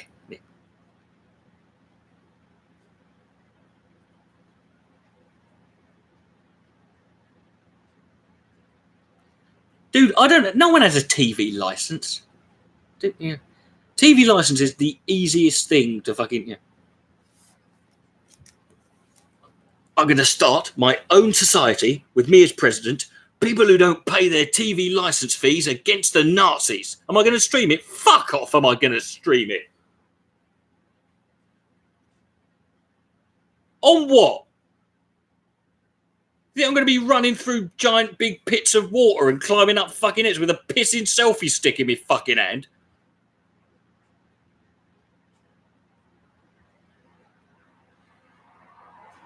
Am I going to stream? I didn't stream the marathon. That was just walking. You could get a GoPro. I can't put a GoPro. I can't stream with a GoPro. And no, I'm not going to.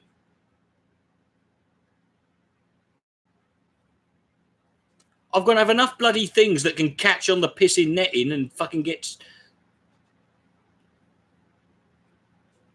me killed. I'm not fucking, you know.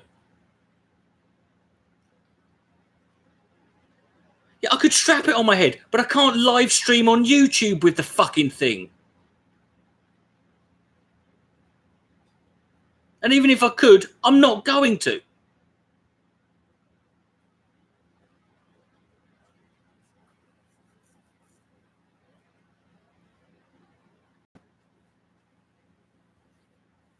Jesus Christ!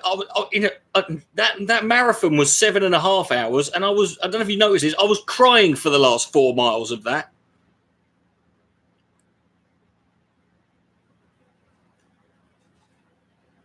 This is going to be, and this thing's going to be definitely 4.5 hours longer than that.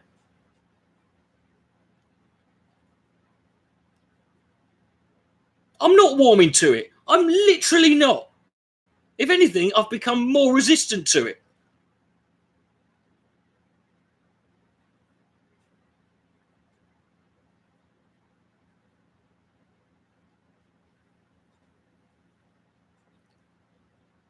You cannot live stream on a fucking GoPro. The seed has been planted. It literally hasn't.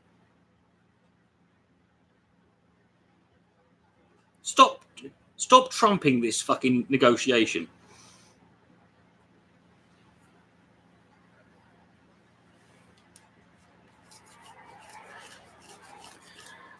Yes, but Lewis, it doesn't matter if I wear a GoPro. You cannot live stream with a fucking GoPro.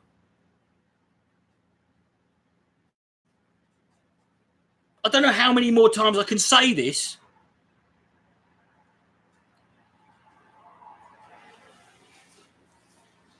No one told me. No one's forcing you to do Tough Mudder.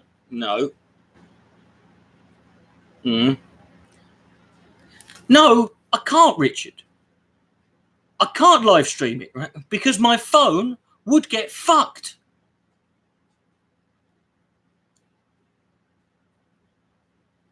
What is the fact that no one... I never claimed anyone forced me to do a marathon or anyone's forcing me to do Tough Mudder. So I don't know what that's got to do with it either.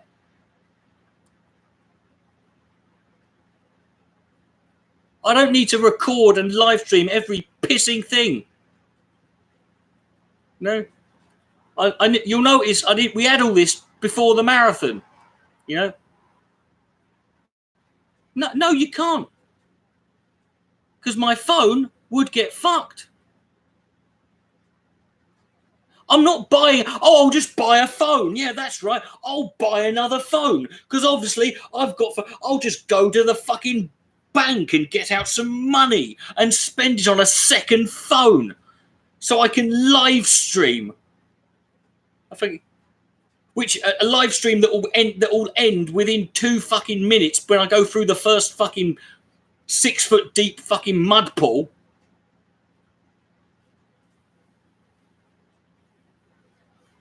And you do realise we're in the field in the middle of we're in a field in the arse end of fucking middle of pissing nowhere. So there's probably no 3G. You're going to pay for all the fucking data as well. I never said it wasn't feasible. I'm just not doing it because this is difficult enough as it is. We went through all this with the marathon. I had people saying live stream the marathon, and I kept saying no. I'm not live streaming the marathon. And guess what? I didn't live stream the pissing marathon. It's not mud on the lens, mate. It's water in the fucking phone. It won't last. Yeah, he doesn't have 30 quid. Fucking yeah. He's using, no, it's not happening, Lars. It's not. If I'm not doing it for a marathon, and that was literally me just walking, I'm not doing it for a fucking assault course. Is it because yes, it is, Piro. I thought I'd have made. I think if you can say one thing about me, one thing I've done more than anyone else is made it abundantly clear the utter contempt and fucking hatred I have for every single person in my audience, particularly the live stream crowd. I hate you with a passion I cannot even put in fucking words, right? And no matter how much I tell you that, you still think you think it's funny and that I'm joking. Right? Emendum ain't got shit on me, right? It's just I'm a lot funnier and charming. When he says he hates you fucking believe it.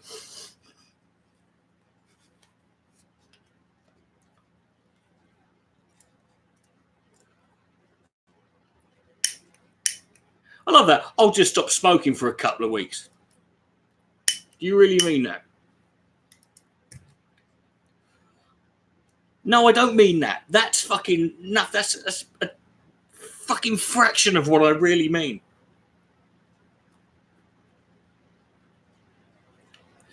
Just imagine the most gruesome, violent, guttural roar from an insane Norwegian satanic death metal band, and that is 1 millionth of a percent of the rage I actually have.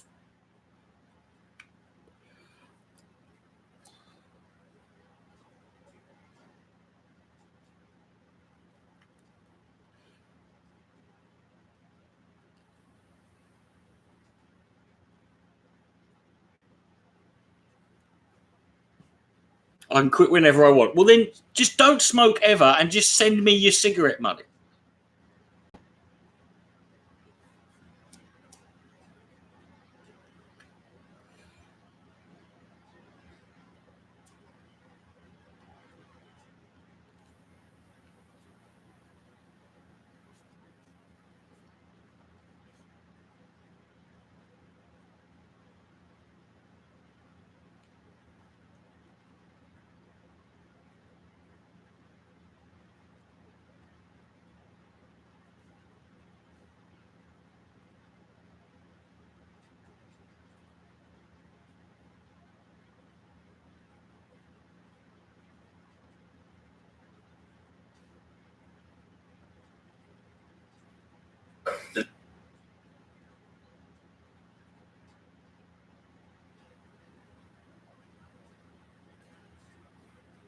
I'm trying to find a band that fucking sums it up. Portal. There you go. There's a band that I've...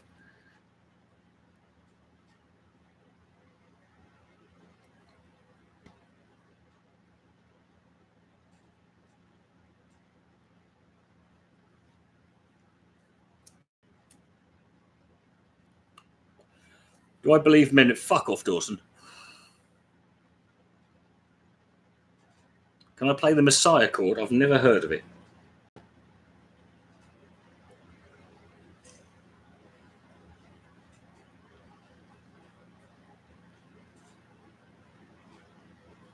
This was a triumph. Oh, what the fuck is that?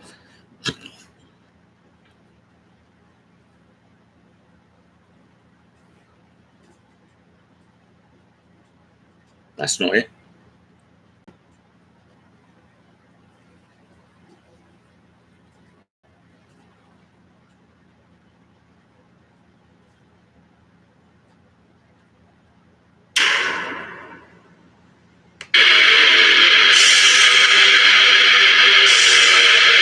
This is me. Every live stream in my head.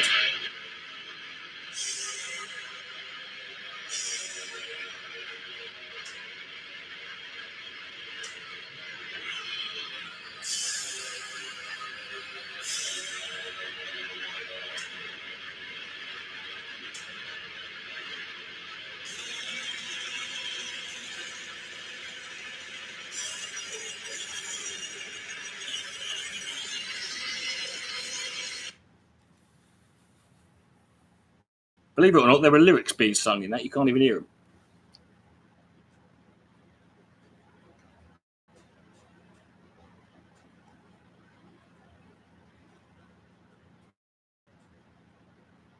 Meowthwash for cats with bad breath. That's good. See, now that's actually a good idea. That's actually a good product.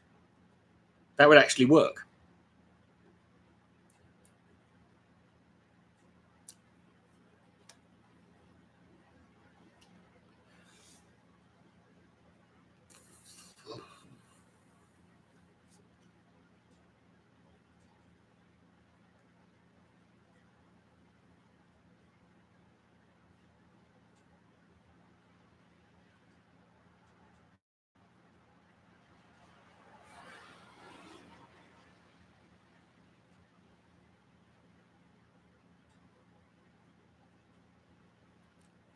And the lyrics, the Portal lyrics are great. You know, ab ovo hitherto, obsolence, obea, charnel decede, carnel deserver, incursion cleave, corpusreal avant. Gone are the days when they made songs like Chitty Chitty Bang Bang. What was the song? It was a song called Curtain by Portal. They're really, I mean, they're a. Who's a bigger idiot, Trump or Johnson? Well, you mean just, well, no, Trump, obviously. I mean, but you know that phrase, Piro, where someone says, if you had a brain, you'd be dangerous. Like, Boris Johnson is Donald Trump with a brain.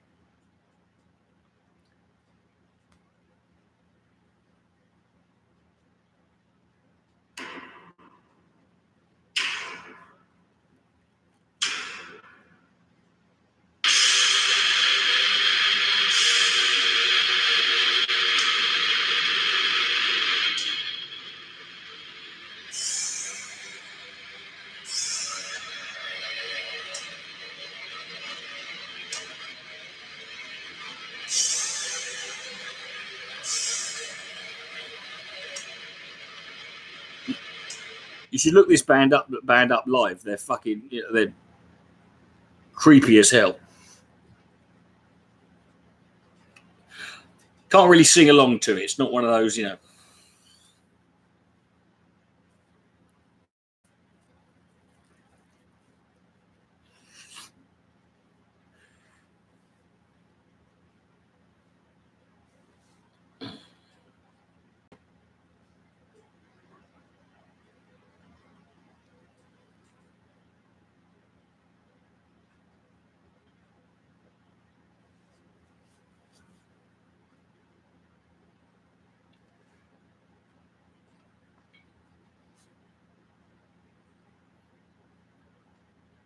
I'm not going to do a bad lip reading.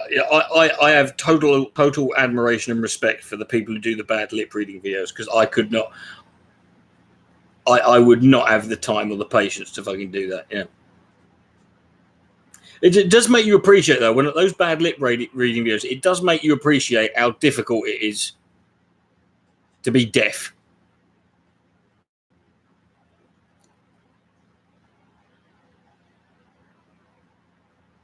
Your only issue. What do you mean your only? How can your only issue? If that's your only issue, then you don't know enough about Boris Johnson.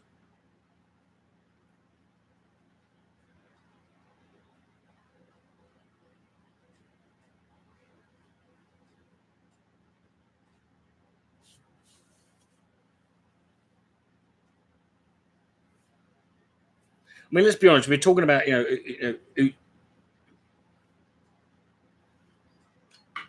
so I wouldn't even say that's my main issue. I mean, I could give a shit where he went to school. Yeah. We don't have. See, we don't really have. See, if anything, we don't really have frats and sororities over here.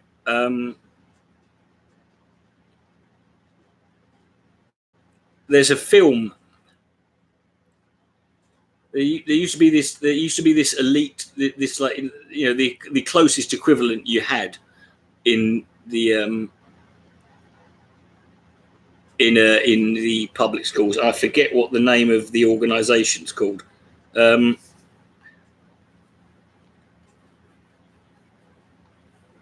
It was there was a film of the same title.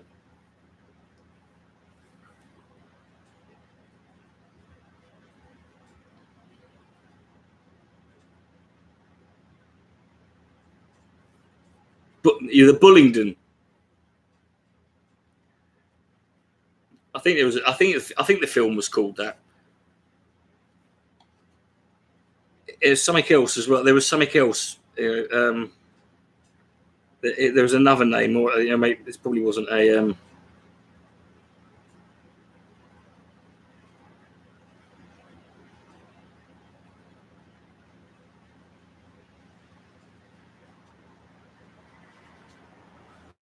Or at least the film had a different. The film had a different different name. The Riot Club. That's what it was called. It was called the Riot Club.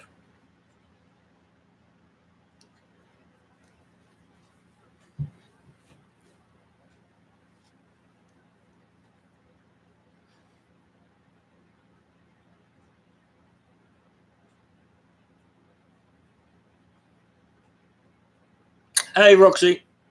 But I mean, you're talking about. I mean, the Riot Club. Fraternities. Anyone can get into them. This was like. There were like 10 people. In the Riot Club. Just came back from shopping. Oh, good.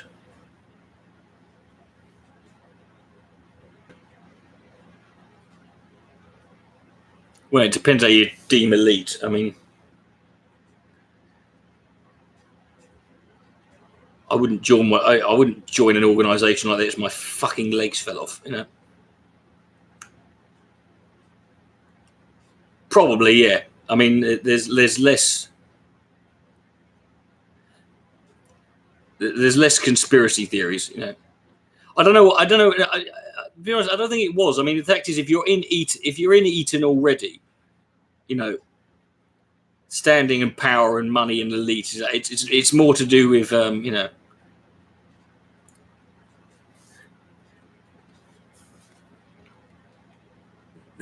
hold on.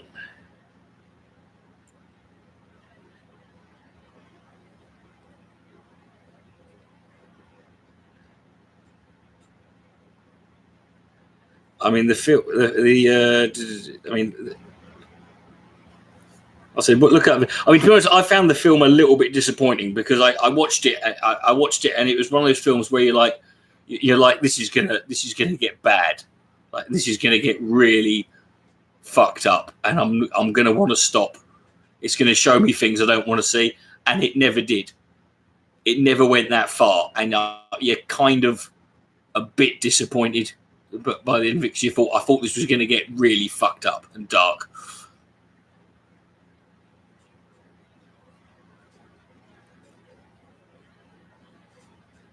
Yeah, here is. Yeah, the Riot Club. The Riot Club was often described as a thinly veiled version of the real-life Bullingdon Club.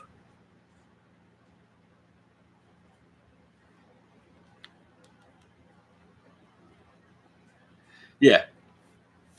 Watch you should watch you watch them live.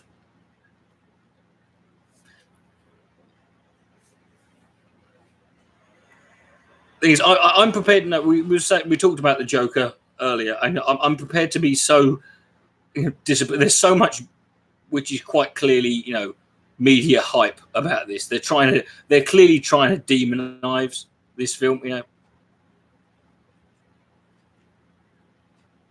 Is there actually a film called Croatian Film? If it's the same, then it can't really be worse. I mean, no. All right. I mean, there, in all fairness, there are children getting arse raped in it, so it's, Serbian film's a little bit Catholic,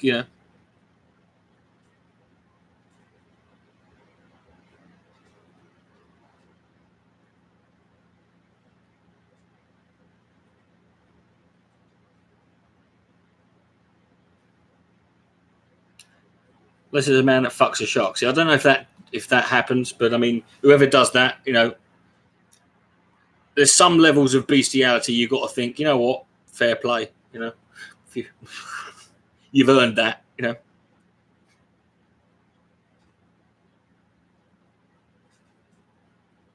I never said I wouldn't watch it.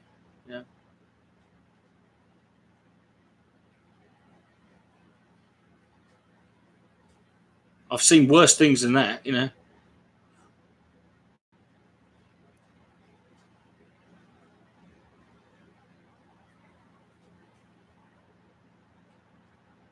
What happens in a Serbian film? Everything horrible. It is just every single horrible thing that could ever happen to a human being ever happens in that film. You get these films, right, where people say, where you hear about, oh, this is totally fucked up, and then every single person who's seen it says to you, you don't want to watch this. Do not watch this fucking film. But that just makes you want to watch it more, and you think, I can handle it. I've seen plenty of fucked up shit. You can't. You don't. Try. I thought that, and I watched Serbian film, and I was just like, I just want to die now. It took me about a week, and it gets in your skin. It gets under your skin because you can't fucking unsee the fucking. You want to fuck. You want to fucking. The only joy. The only enjoyment you get from it is making people watch it, and then watching them watch it. I used to send it to people I knew and say, "Can you watch this film and record yourself watching it?" Just so I could watch them watch it. That was the only pleasure I got out of that film, because I was determined to. If I have to fucking live with this, with having seen this, then everyone else is going to fucking. It's really easy to find. You can find it online. You can even find the uncut version online, because it had, which you can only find online because legally you can't buy it. You can get DVDs of it online, but they're really expensive because they're probably going through you're probably getting them from fucking, from China or something. I've already got Surviving R. Kelly. I've got it downloaded on my fucking.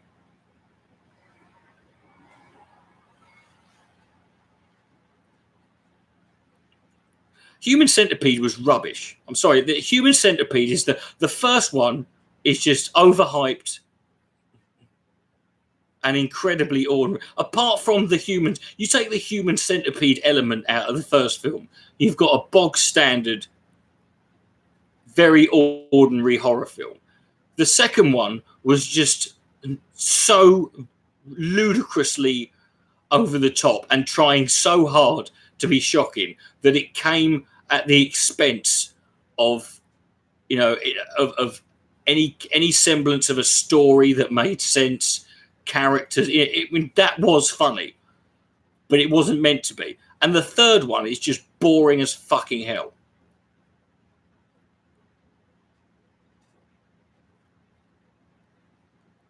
And the third one's the longest. Yeah, but that's the thing about Human Centipede, is like the only thing that's interesting about the entire film was the whole Human Centipede concept. Right? That's it. That's the only thing. The films themselves are dreadful. It's easily the worst. It's easily the worst trilogy of all time.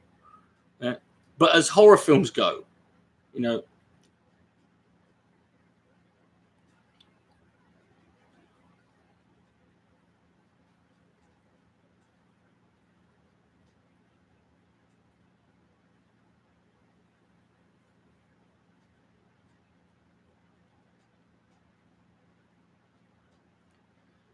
I mean, Serbian films set a record for the most amount of edits, the most amount of footage cut from it. It had 4.5 minutes cut from it, which doesn't sound like a lot.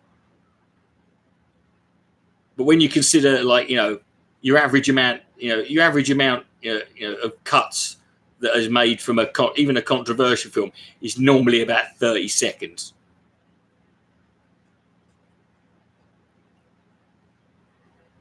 No, they're not marketable in any way. I mean, it's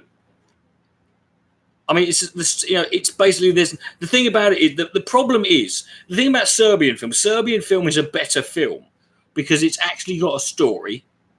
It's actually well made. It doesn't look cheap and nasty. It's actually well acted as well. The characters are very believable in it, and and you actually have, it's got it's a good film, in that sense. Human Centipede was, because it was made with an actual idea for, having a story in mind.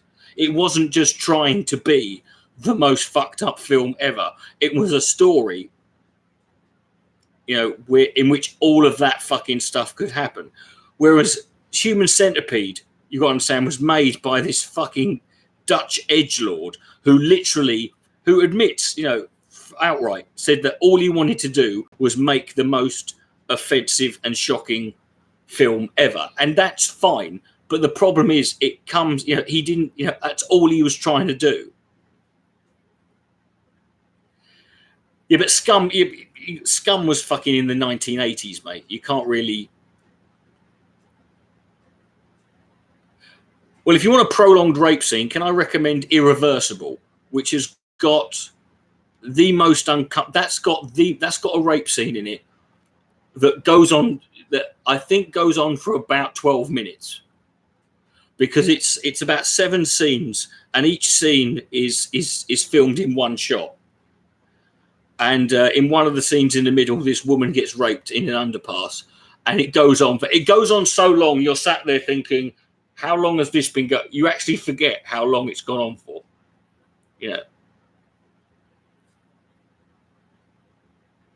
It's not a film you want to watch with your parents, or maybe you do.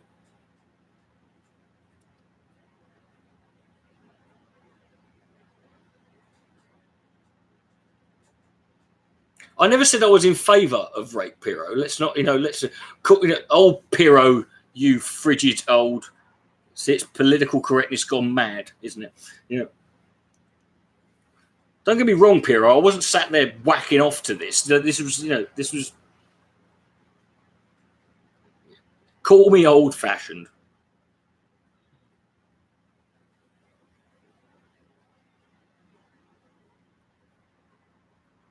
Yeah, but isn't that at least got the thing of that it's animated? I mean, I know it's fucked up. I mean, watching anything with your grand, you could probably watch The In-Betweeners with your granddad. Yeah.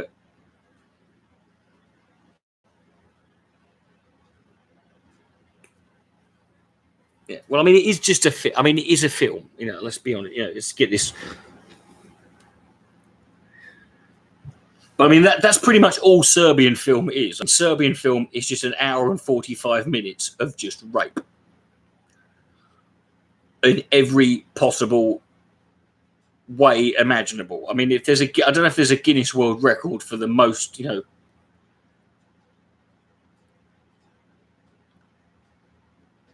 for the most rape in one film. But if there was, Serbian films got it nailed down. I mean, I would say that the one thing I came away from Serbian film thinking is, I can't imagine, like in my lifetime, seeing a film that tops that. And if it does, I don't know if I want to watch it.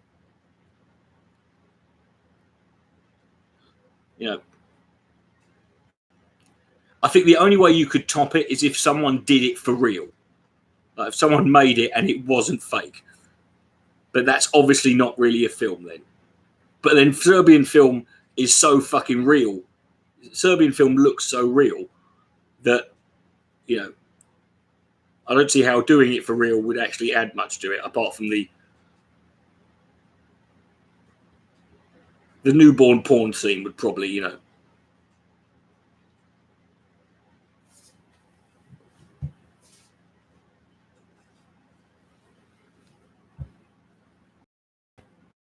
I remember I did that once. I remember there used to be a copy. I remember once. I remember responding to a Thunderfoot video, and I put in the description box. I put a link to Thunderfoot's original video, and I just linked to a copy of Serbian film. Do you know what the funny thing was? No one noticed. Which just shows how fucking skeptical, how much people check everything. Which kind of emphasised my point I've been making, that no one checks the description box, you know.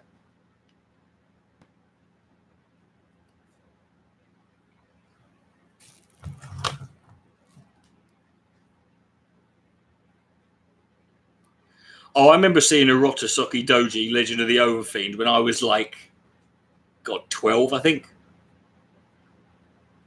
How terrified do I...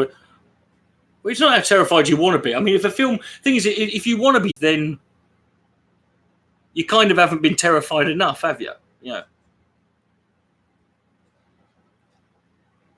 I mean, if you're watching a film like that, unless you're watching it blind with no... you know, with no idea of what you're about to watch, then... and if it was that terrifying, then you'd turn it off. But then saying that, you know, there's films I've seen that I, you know, there's a British horror film that I recommend people watch called Kill List, which was made a couple of years ago. That is very disturbing. Yeah.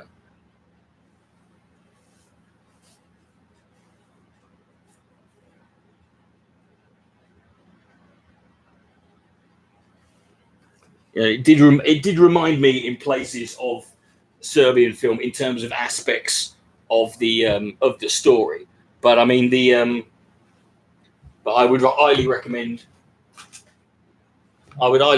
that to anyone if you want to. And here's the thing with Kill List: if you're going to watch it, just find it and watch it. Don't watch any trailers. Don't read any reviews, because the reviews every review for Serbian film for Kill List is literally, I can't really tell you much about this film. You've just got to watch it. Because whatever you think it's going to be, you know, as it goes on, whatever you think it's going to turn into. Yeah, but I mean, isn't there that moment towards the end when you're like, you think you've got it figured out, you think you fucking know, and then it happens, like, yeah, and then you're just like, what the fuck's going on? And then it just becomes something else, and you're like, no.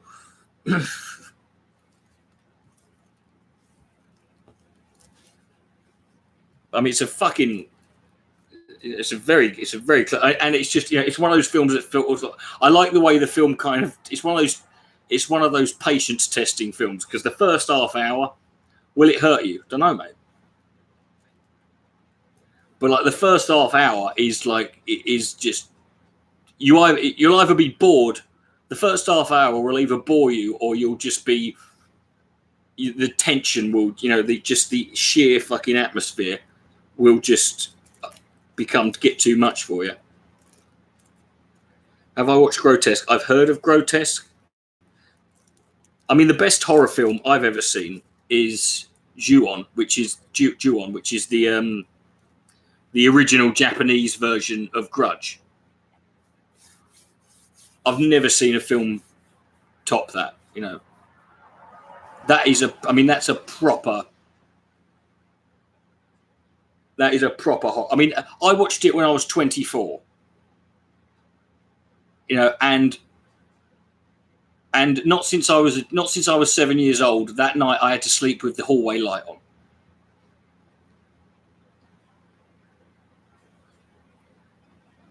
I tell you what, actually, you know, I was surprised at how about how good a horror film was. Exorcist 3. We've done the Joker twice now, mate. We've already. I haven't seen it, but we've already discussed it twice. Yeah. So I'm not doing it a third time.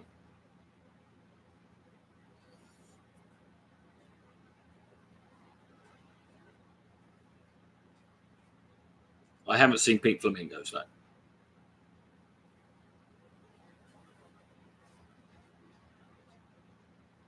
Like, rewind later. Oh. Are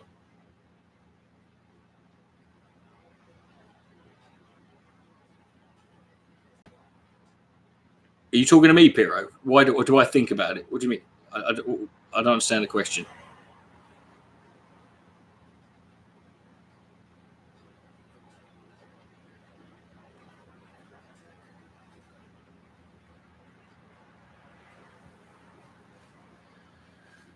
I don't think it was designed to make this controversy. I think this controversy, you know, if it was, then that's just fair play to the people who made it, because they've gone for it. But I mean, this is all, you know, it's all media. You know, this has all been instigated. The media are fucking playing into this. That if anything, I feel like they're kind of provoking it. You know, it's almost like they're saying, "Hey, if you want to commit a massacre, you can blame this." Because we've already fucking pegged it for.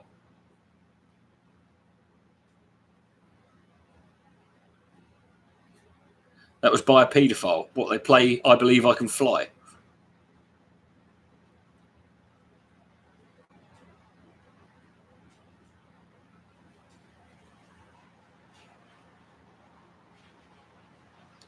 It's actually Coughlan. I think you'll find it's hebephile.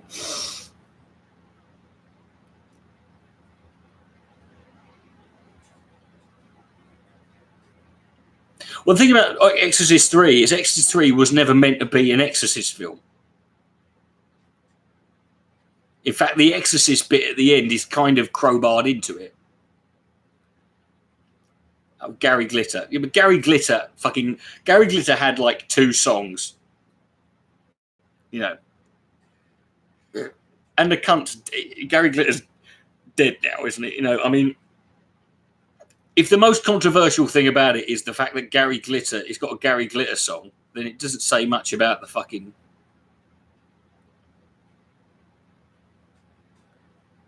You know, it won't. Honestly, it won't. If anything, if anything, I reckon. Like I said, I reckon all this hype's just going to make it probably more of a disappointment, because you're going to go there. People are going to buy into the media hype. Like I've been reading in the fucking news today.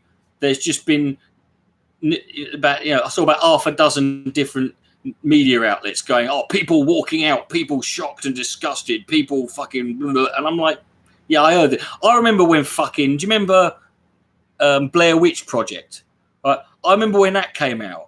And there was all this fucking night vision footage from the cinema of people screaming, and there was all these stories of people fainting and people being sick in the fucking with fear in the fucking thing. And I watched it, and it was like, it's I a lot of respect for what they did with that film, but I just was sat there, and this is overhyped bollocks, you know.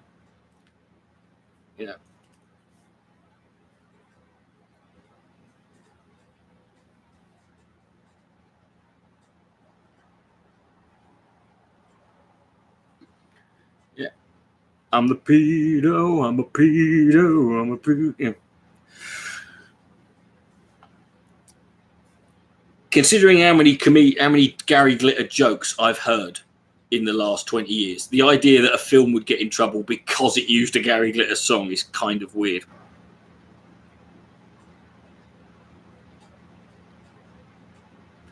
I'm sure it's a very good film. To be honest, I was looking forward to it for a while. I just, I'm just not buying into all this, all this shock and horror, and I'm trying to sort of like, that's not going to be in my head when I'm judging it,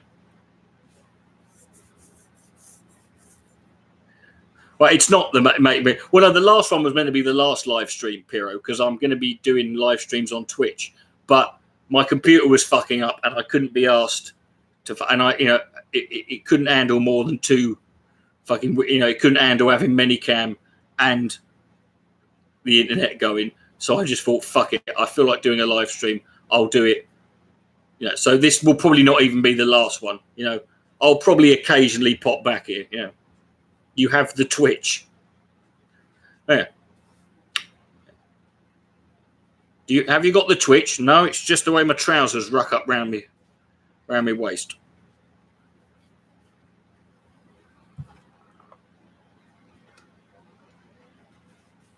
No, Twitch wasn't lagging. It's not Twitch's fault. It's my computer that's lagging. It's nothing to do with Twitch.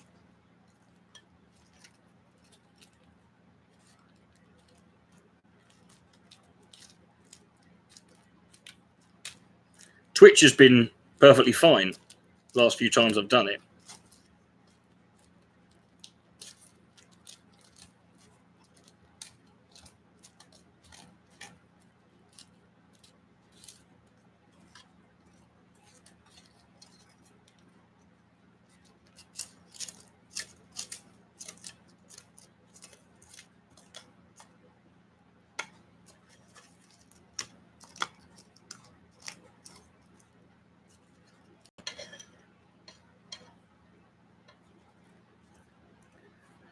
Why is it? It's not going to be... Oh, for God's sake. Poppy, I'm going to be moving my live streams to Twitch from now on. This isn't, you know... The last live stream on here was meant to be the last one. But... So just relax. You know. You've got some good ideas today. Well, write them down then.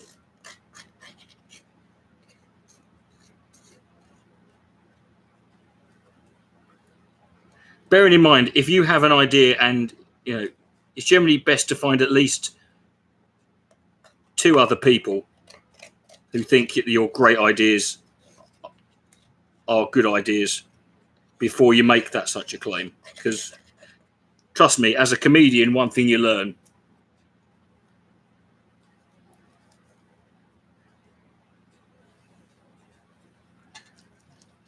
is not to trust your own instincts on that one. Dick Dynasty 666 is my... If you just do twitch.com/Dick Dynasty 666. Yeah, I know you might have told me, but I've never had a problem. You know, yeah, I've never had a problem. Yeah, I've never had a problem on Twitch. Yeah, I haven't. I'm not going to be playing games on Twitch. I'm literally just going to be doing this.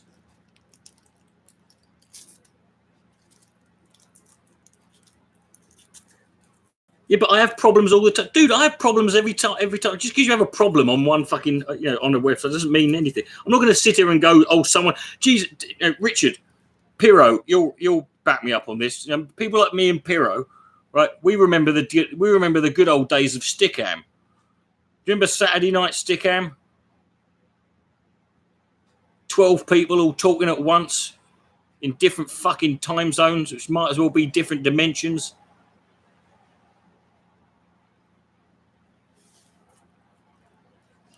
A bit of lag.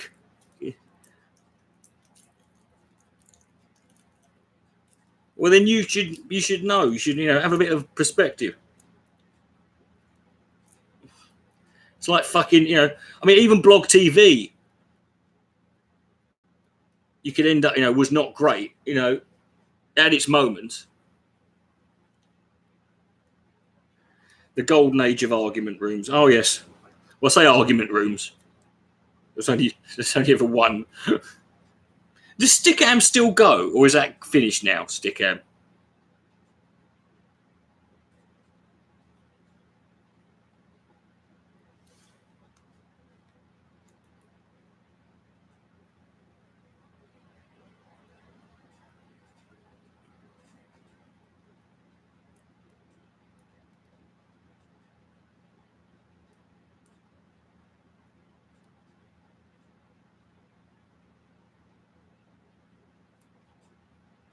Yeah, but not everywhere works all the time. You know, I've had issues with this. I mean, you know, the YouTube live streaming is pretty damn good, but I mean, I've still had issues with it. If I left, if you know, if I was going to leave YouTube every time I've had a pissing issue with it, or I was going to, you know, I wouldn't have any fucking, I wouldn't be able to go anywhere online.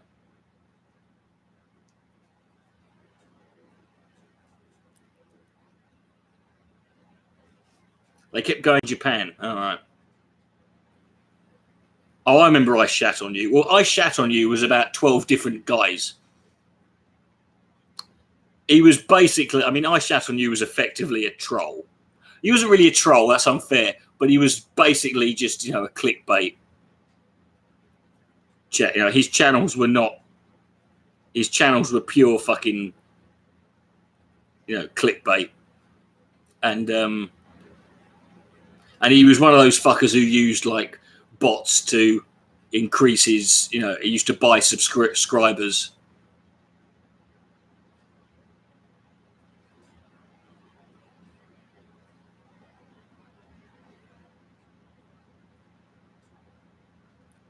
What do you mean, whoa? There's Napalm. Napalm's been gone for years. What do you mean, whoa?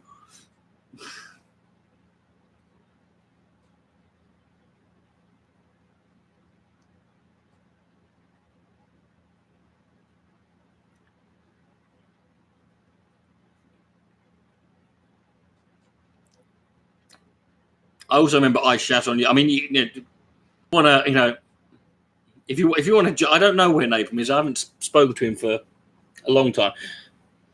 If you want the best way to sort of, you know, sum up I shat on you, he was friends with Happy Cabby. I mean, he was part of, you know, some sort of, you know, this group of YouTubers who were all sort of like into drama and trolling and stuff like that. Some of which were all right. Well, you know, there was a guy called Mean Black Dude. He was all right.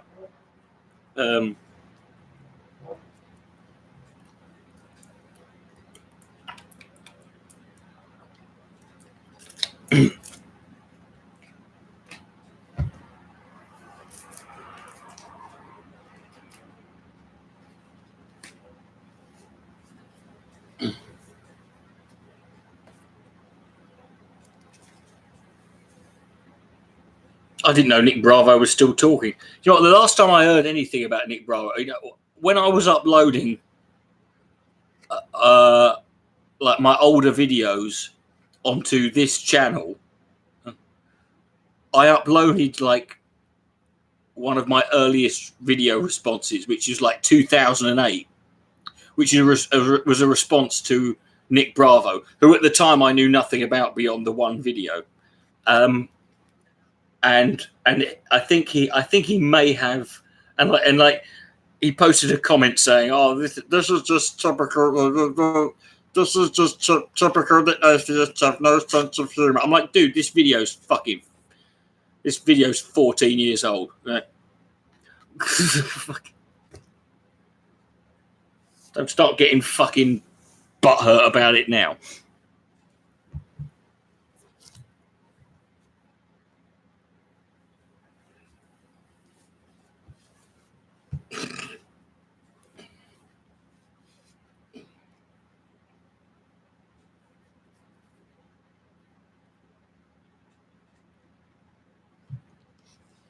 I mean, I do, in a way, as much as I don't like Nick Bravo, it's hard to really, you know, I did kind of find it a bit sad the way some people just obsessed about him, like the people who, there's a forum dedicated to him. I'm like, really? He's a tramp. Yeah. Yeah, I know he's a joke and he's a moron. He's also a hobo. I don't know what the PC term is, a homeless. Oh yeah, of course I can believe Mike Vorix is still making videos. I noticed in recent months, Onision's started, returning to, you know, loads of people. You know, I keep seeing Onision videos go, not on his channel. You know, it's like, because that's literally the only way. To be honest, it's getting to a point I'm starting to feel that, you know, whether or not, you know, these people, you know, making videos about him is worth it now. Whether it's just like, that's the thing that's keeping Greg going. Because when you look at his channels, when you look at the, you know, how I mean, when you look at the fucking amount of views he's getting, is fucking. Yeah, I mean, did he say that? I see. I like Frederick. I like that down the rabbit hole chat. There's a few channels like that. I really. I mean, the amount of that one he did about Rings of Redemption. I'm like, fucking 2 hours and 8 minutes. I'm like, fucking 2001: Space Odyssey, right? In less than 2 hours, tells the story of the birth of mankind to the creation of a new species. And it takes longer to tell the story of fucking Wings of Redemption on the internet. I don't follow Twitter, Roxy, obviously. Also, the thing about Onision is there's just too much, really. I mean, where do you start? I mean, I haven't made an Onision video since 2013. And it just, I'm looking at I'm watching these other videos people are making, and it's just like, it's the same shit. It's like, it's just like he's been rebooted, But I mean, if you look at, let me just take this. Fuck off. Right. I mean,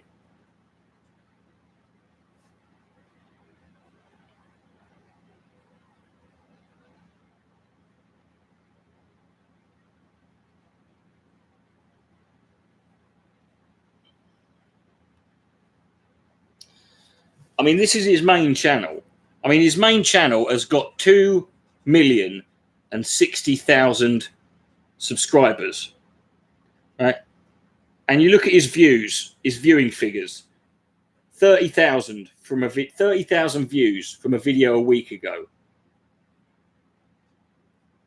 25,000 from 2 weeks ago, 29,000 3 weeks ago, 30,000 from a month ago, 25,000 a month ago, 16,000 from a month ago, 16,000 from 2 months ago, 13,000, 7,000 views from a video 2 months ago, 11,000 views, 4,500 views on a video, and he's got 2 million subscribers. Yeah, but I mean, TJ's has gone down to a level. I mean, his has gone down gradually. I get the impression TJ, it's more a case of his content is just not friendly. I mean, I don't know. Like I said, I don't pay much attention to TJ. I mean, I did look at his chat. He's still getting more views than Onision, though. I mean,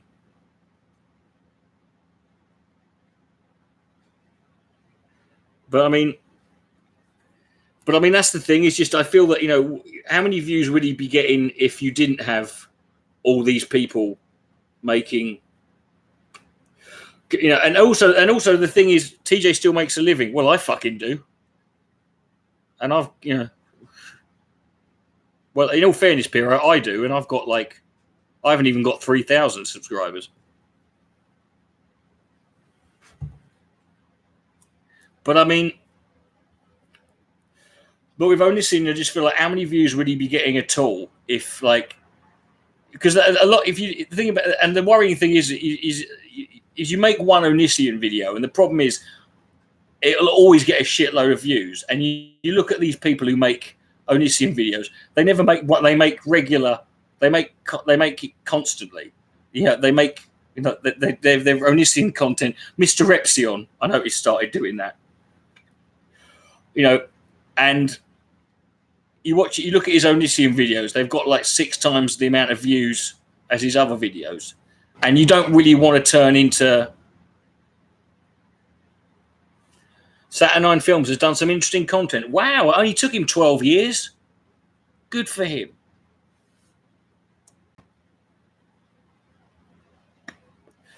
I was interested when I started.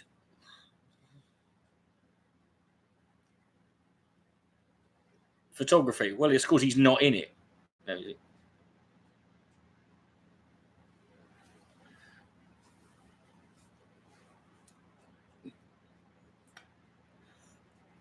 He might have had talent, but he was a fucking prick. He was an arsehole.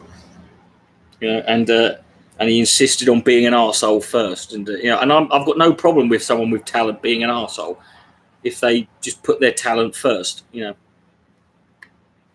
unless they're good at being an arsehole, and being an arsehole is part of their talent. But his wasn't. Of course, I remember Mannix. Oh fuck Mannix the pirate.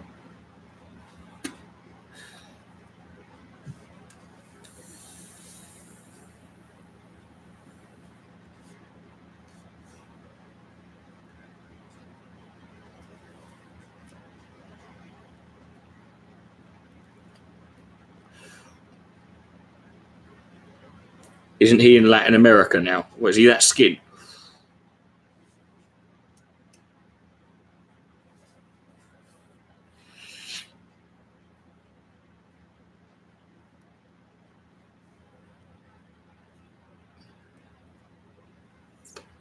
Do you know, if ponage and drama still happens, it's not called ponage anymore. Can't really call it that because that's sort of like akin to bullying. See you later, Lars.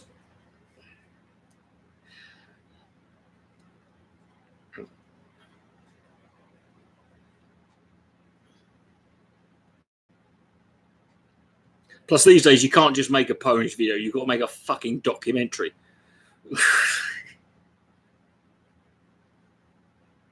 Like I only recently, in the last couple of months, got caught up with all the fucking all the stuff about Boogie 2988.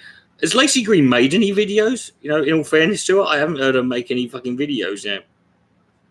I don't think it's a punching down thing. I mean, it was always, it's just, I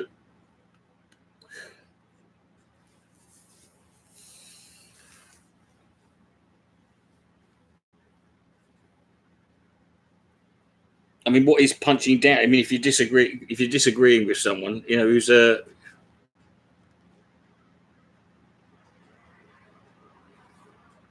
I mean, last time I checked, Lacey Green was barely doing anything. I mean, I don't know what she's doing. She's not doing much on YouTube.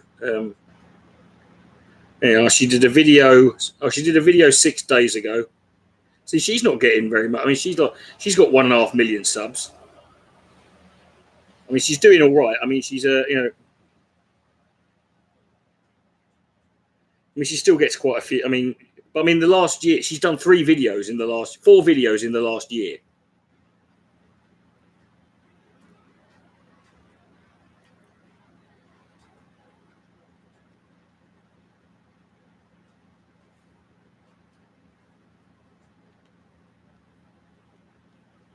Do I know about I've never heard the term subscriber burn. I mean, I've never felt. I mean, I've always said that subscribers mean nothing. Oh, Hannah Minx, that was a great channel. See, that was. I'm going to basically make softcore pornography, but I'm going to do it under the weak guise of teaching people Japanese. I guarantee you, not one subscriber. I don't care. You find someone who watched every video Hannah Minx made. That motherfucker could, if that motherfucker can speak a word in Japanese. Well, I don't know. I haven't watched any of her stuff. She's got a video made in the last year called "In Defense of Online Feminism." I don't fucking know. I don't care. Who cares what she thinks, really?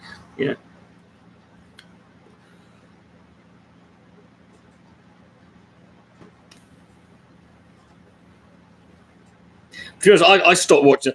Actually, to be honest, it was kind of after the first ever Ponage Olympics. I sort of fell out a bit with Lacey Green because she fucking sort of showed, she sort of showed her hand to me. She sort of like, because I sort of like just started it, and even though I'd made it perfectly clear about the the Onage Olympics, like the first one, I made it clear that it's about arguments, right? It's about you've got to pwn someone's argument. It's not about bullying or abusing people or being fucking whatever. You've got to actually you've actually got to respond to the argument. And she sent me this long message about how she's gonna have to unsubscribe and she can't support me because I'm doing this Ponage Olympics and it's encouraging bullying. I'm like, it's not encouraging bullying. It's in the rules. You can't fucking if someone just abuses someone, you're not going to. She just wouldn't fucking listen. And I just went, well, fuck you then. Yeah. And she's always been like that. She's always and she's still like it to this day. She thinks there's a right way to do. She thinks there's a right way, and there's a way you should behave and conduct yourself. And anything that deviates from that is wrong and shouldn't be done. And she's still like that to this day.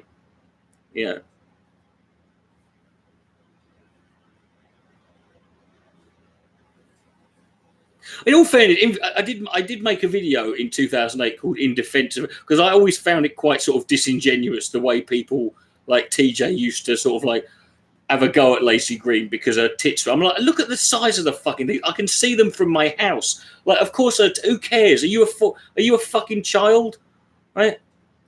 And then people would accuse her of using her tits to distract from the argument. I'm like, no, you're using her tits to distract from the argument because you're ignoring everything she said and turning the discussion into the fact you can see her tits. This is the internet, my friend.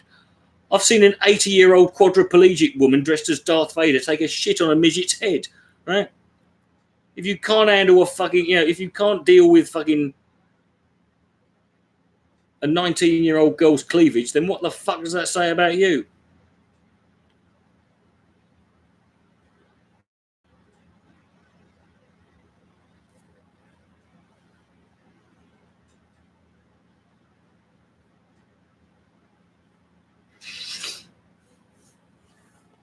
Well, to be honest, I mean, the thing about subscribe, the thing about it is that, see, when you have a channel for a long time, a lot of you're naturally going to have a lot less views than you do subscribers, because a lot of those channels are not going to exist anymore.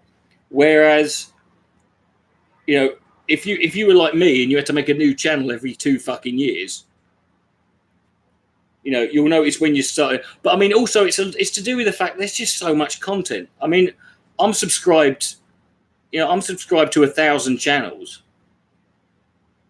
I don't watch every video that's uploaded by every one of them. There's only a handful of those channels that I can watch. So a lot of people just don't So it's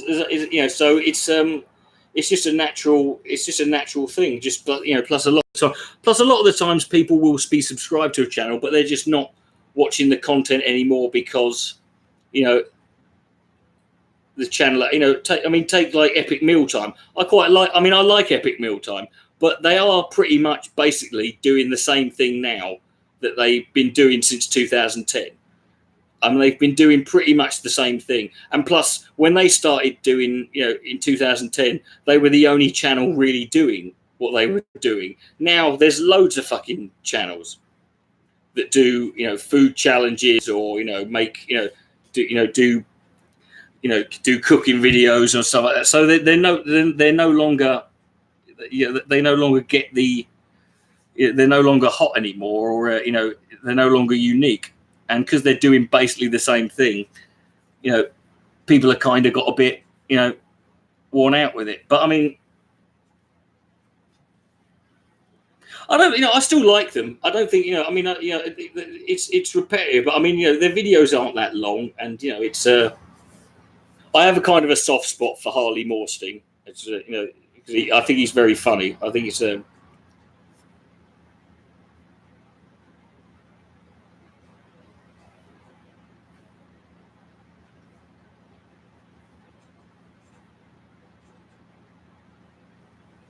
he's one of those people. Whenever I see him interviewed, I'm like, why don't you do something else other than that? You're clearly very, he's clearly incredibly funny, and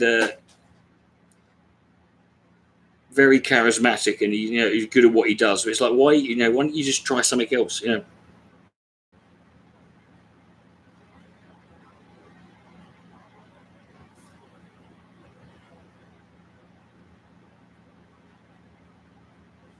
Well, to be honest, if you're still doing Epic Meal, he probably doesn't have time. I mean, when you think, you think about it. I mean, Epic Mealtime have done a video every week for the last nearly 10 years now. I mean, they haven't missed a fucking.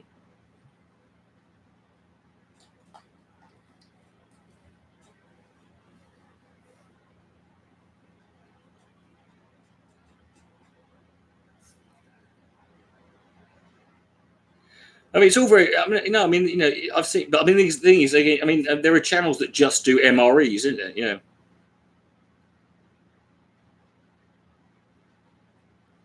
If you're gonna, I mean, the thing about YouTube now is whatever idea you have, there's 10 dozen people already doing it who've been doing it for ages. So whatever you choose to do, you've got to fucking really sort of think of like what the angle is gonna be.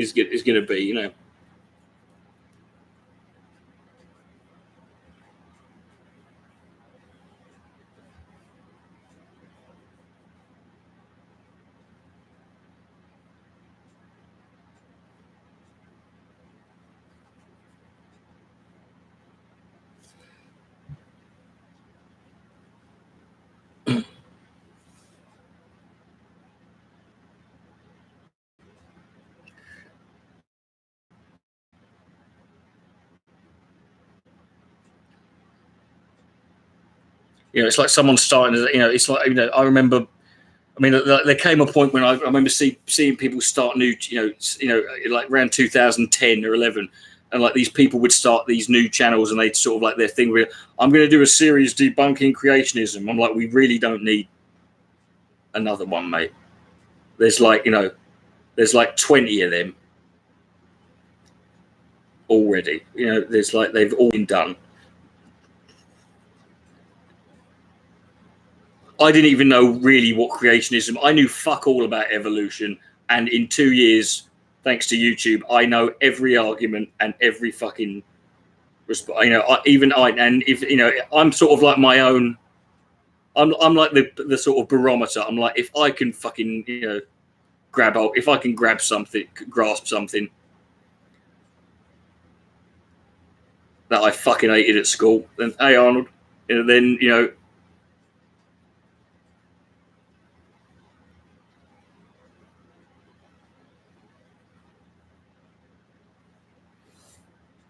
And I remember the first time I owned a creationist on the subject of evolution in a back and forth, and I was like, this is the end of creationism because I've just won a debate on science.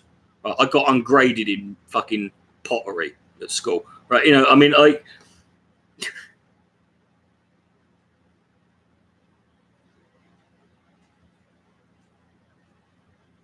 Okay, it's Dick Dynasty 666,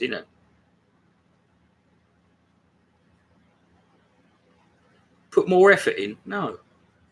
Listen, Lucky, if I put effort in to make my stuff more visible, then that means it's easy to find, and that means any old munchkin could come along. The fact that it's hard to find, means that the only people who are going to turn up are proper fucking, hardcore losers who are probably going to, be more likely to give me money. If any old fucking bastard could turn up,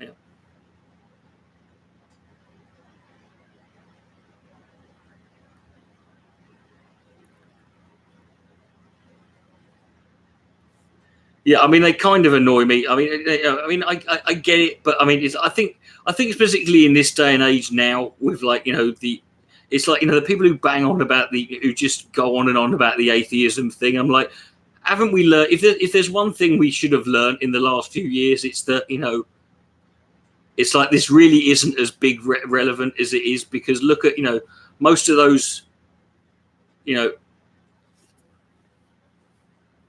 most of the battles that are going on now are not going on between Christians and fucking atheists, or theists and atheists. They're going on between now you find yourself in a position where your politics, you could be, depending on what they are, you could be aligned with any people. I mean, no one seems to fucking I mean, look at the amount of atheists who are big Jordan Peterson marks. No one seems to. Arnold, just tell Dawson to fuck off.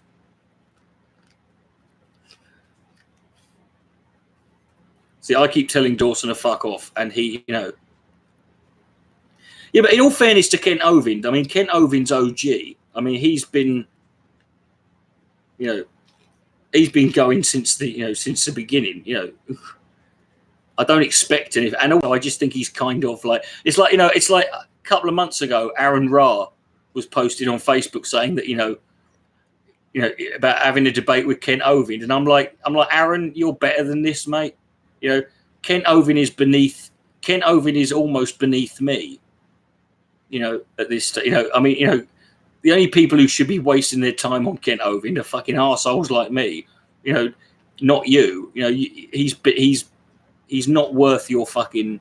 Someone like you should not be wasting your time on this knobhead,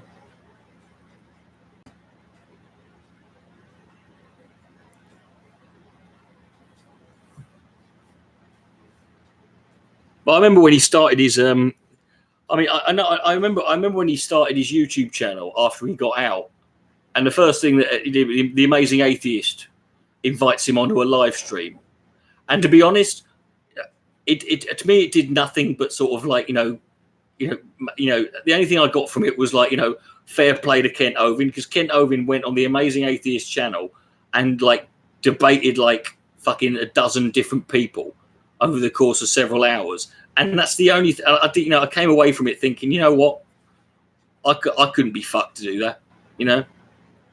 You're putting him in a situation where he's like, well, no, he is. That's my point. My point is that he is almost beneath me, because I've never made a video response to him. And if I can't be fucking bothered,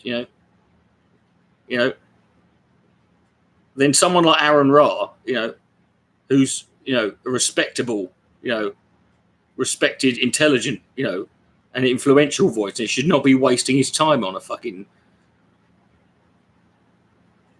on some arsehole like that, I'm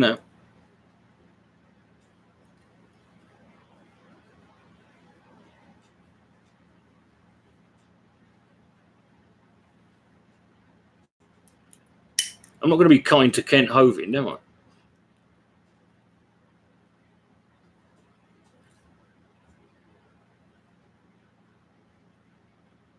Did I see? Yeah, I remember that.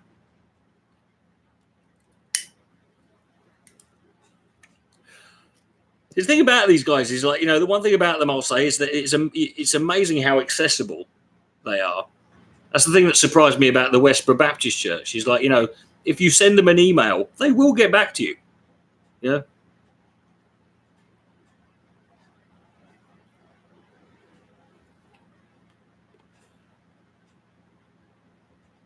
So I didn't pay any attention. I didn't pay that close attention to it, No, I'm better than Hovind in most aspects, But the point is, I'm not a fucking, I'm not someone who debates science.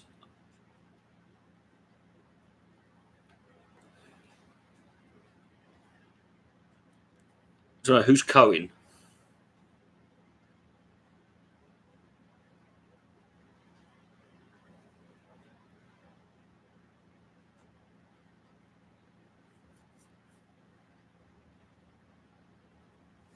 You're wrong, mate. The judge is back. Go on then, tell me how I'm wrong. Oh, Sacha Baron Cohen. All right.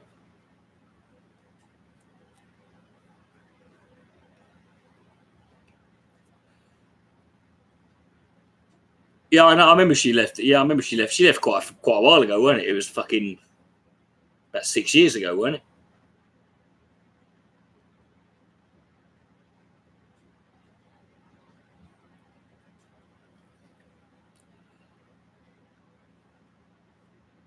I think Sacha Baron Cohen works better when he's in that environment where. So I'm not a massive fan of the films. I prefer it when he's playing the characters and he's talking to people and they don't know.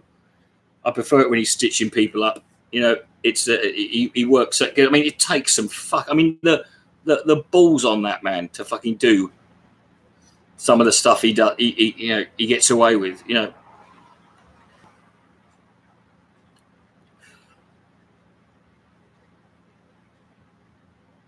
But in case Americans hate it, I mean, I know lots of Americans who like it. He's not showing up Americans, is he? He's showing up,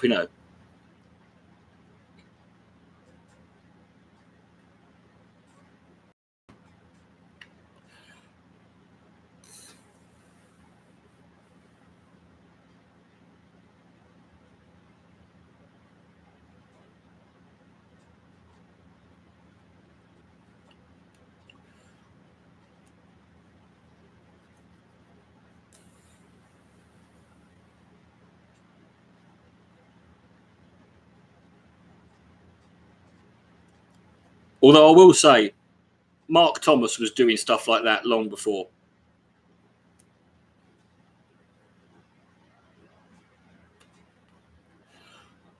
Before Sacha Baron Cohen was. Yeah.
Well, no, there would be. I mean, the thing is, if you don't need certain, someone's always going to do something, But you got maybe it's not just Dave Allen. You got Billy Connolly as well. It's but it's not just a case of There's always going to be someone who does something first, but that doesn't mean that there wouldn't be people doing it eventually. Even people who are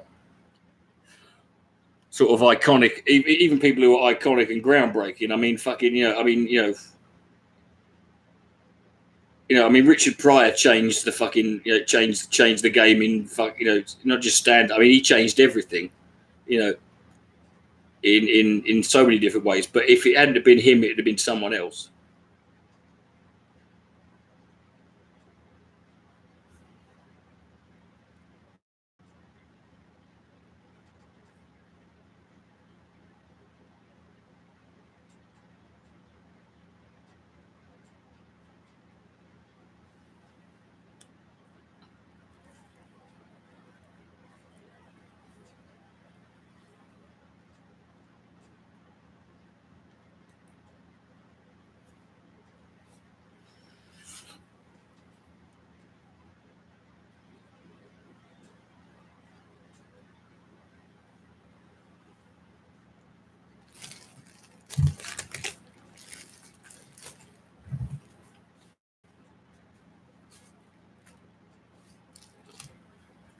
Hold on, my curtain just fell down.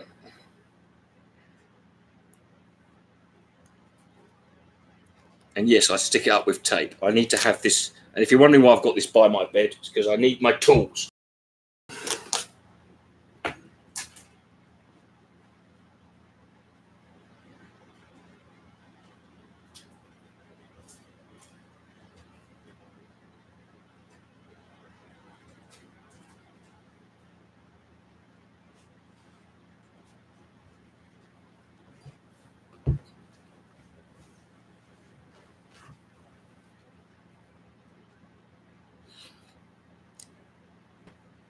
Yeah, obviously, no, I think I'm thinking of something completely different. I'm thinking of the film Yes Man, which is a Jim Carrey film, which actually wasn't that good. With the book that it's based on is very, very good.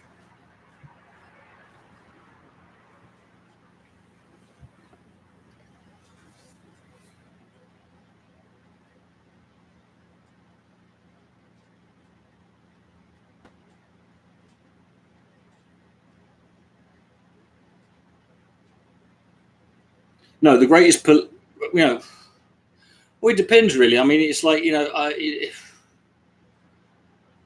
wouldn't say Spit is the great. I mean, the Peter Capaldi ones. You mean what's the fuck's it called?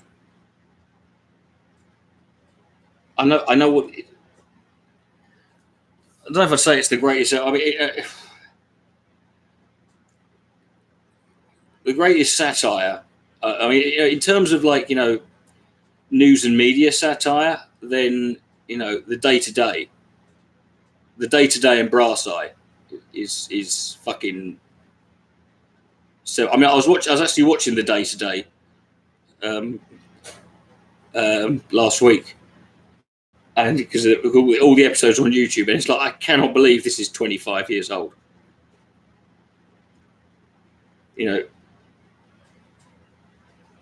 The British Empire. It's okay. I mean, it's it's perfectly serviceable. It's not.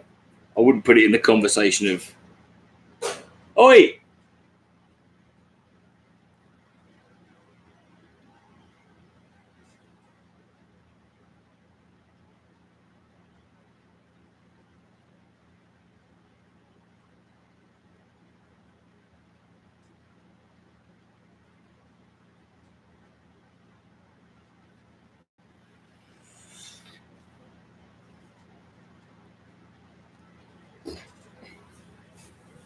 I wasn't much older. Hold on, go give me Rabbit.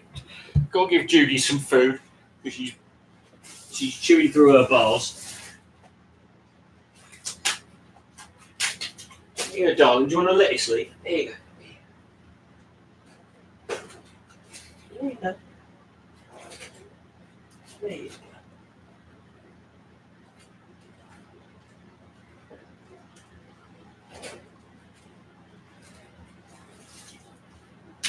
There you go, darling.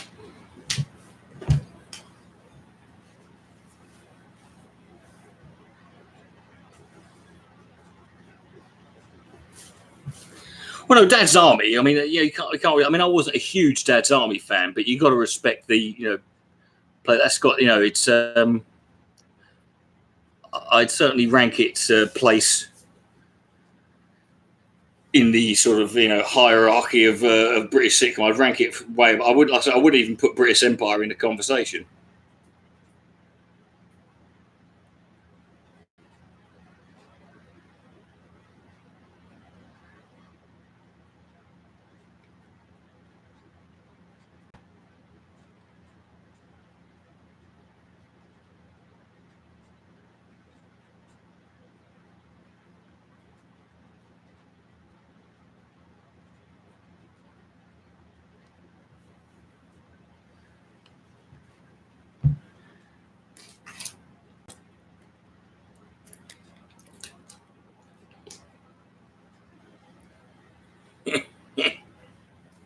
Yeah.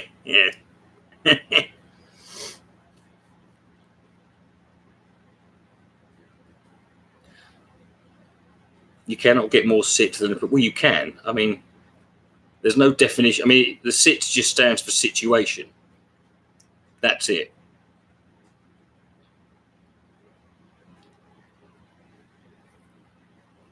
It's just it just means it's a comedy that takes place in a very specific context and situation. You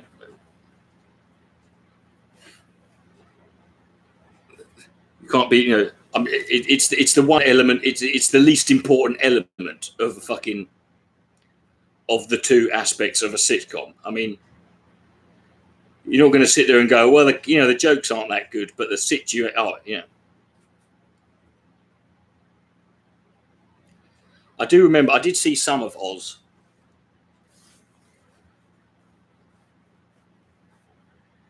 I wouldn't say it's anything like Porridge though.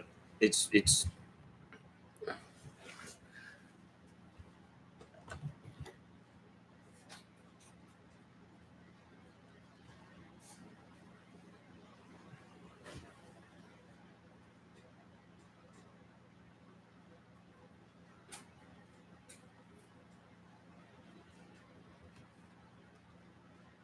I mean, if anything, Scum is Porridge without the jokes.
No, I mean, I don't get HBO over it, so I wouldn't be. The name sounds familiar, but I can't comment on it. Yeah.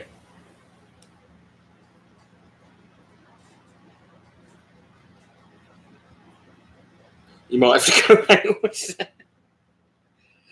Okay, that guy's name sounds familiar. Isn't he a big? If I'm thinking of the same guy, is he the guy who's the big Tulsi Gabbard fucking apologist?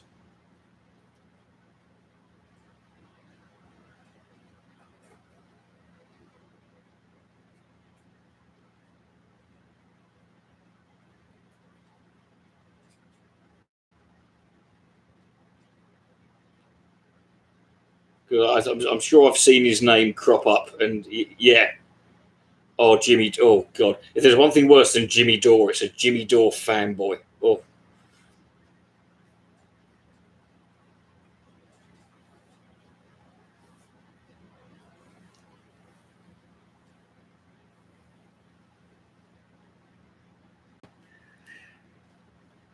Yeah, but I mean, bad person, good person. I mean, these are like, these are irrelevant, really, aren't they? When you're talking about what's right and wrong, what was it they say? The road to hell is paved with good intentions. I'm sure, not everyone who disagrees with you is a evil, vindictive bastard, but that makes really no never mind when you're,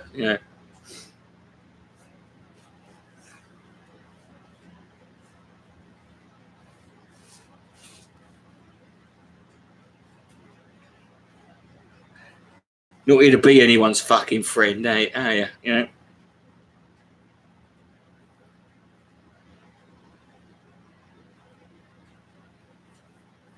Right. Because everyone is stopped talking, I might consider.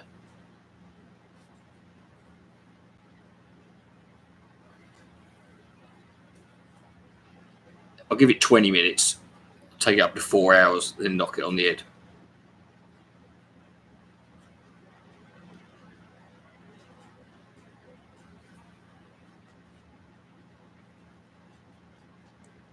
There are no good intentions. Well, that's just patently wrong, isn't it?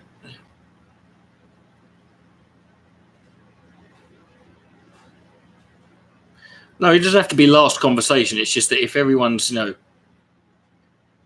very few people are talking. So, like, if it's going to be favorite sketch comedy show, oh God, well,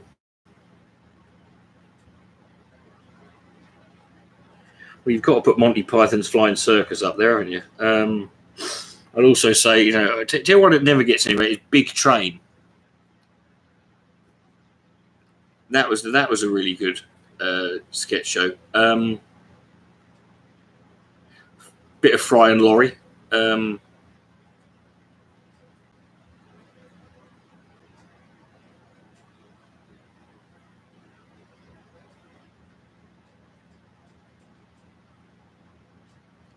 Yeah, Big Train was a weird one. I mean, it had like 2 series. It's a bit of a weird one. It's got Simon Pegg in it, and it's got a lot of the people who ended up in like a lot of the Simon Pegg.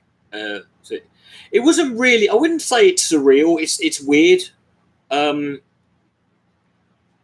It's got some very weird. It's got some very weird. But it's got some very straightforward, funny sketches in it. But it's got a lot of the cast that you'd recognise from like Alan Partridge and things like Spaced and Simon. If you're a fan of like Simon Pegg and Steve Coogan stuff, you'll recognise a lot of the actors and actresses from it.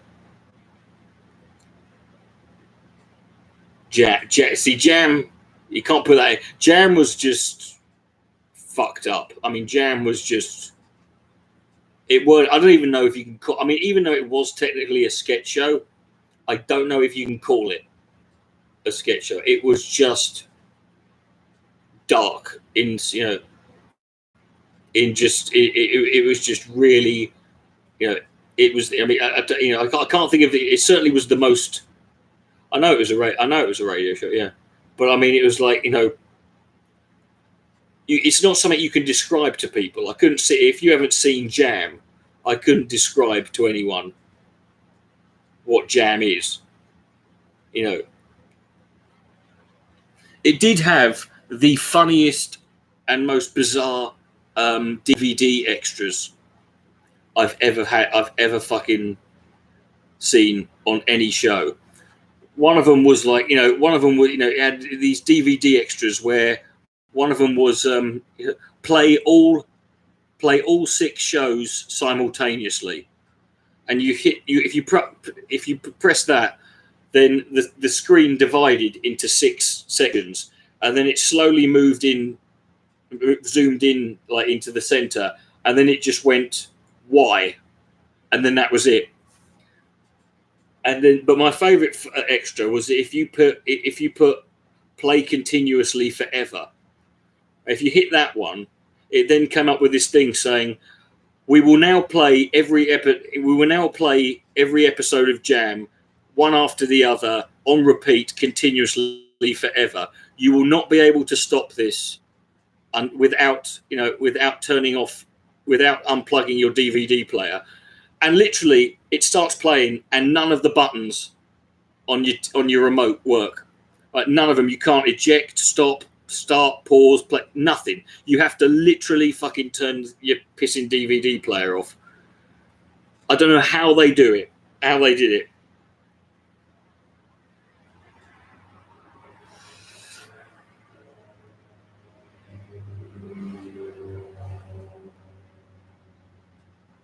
Just tell Dawson to fuck off. See, Dawson's quit asking me questions because I'm just telling him to fuck off every time he asks a question.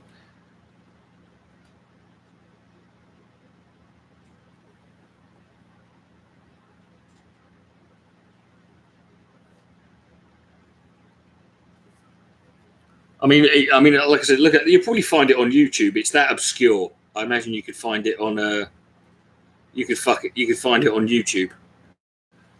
Just put, obviously you have to put a little bit more than just Jam, because you'll probably find, a load of channels dedicated to just making Jam, or a.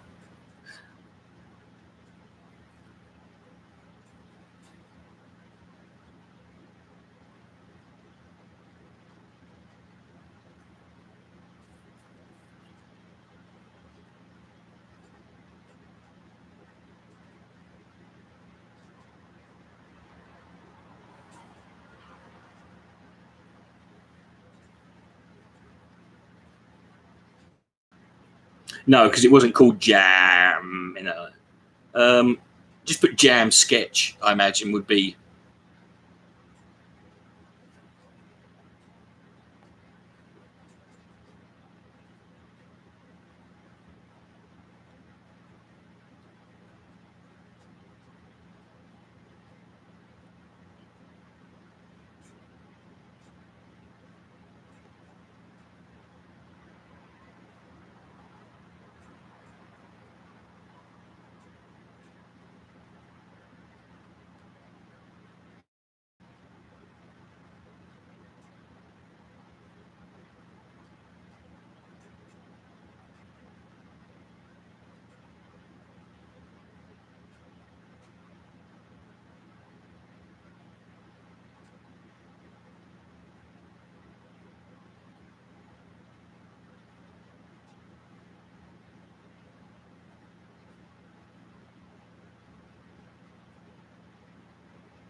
Did it? Richard, I don't need you to tell me when I'm not talking.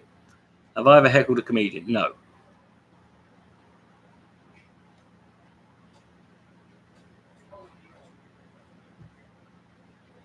Anyway, right. I'm going to call that a night. I'll see you all later.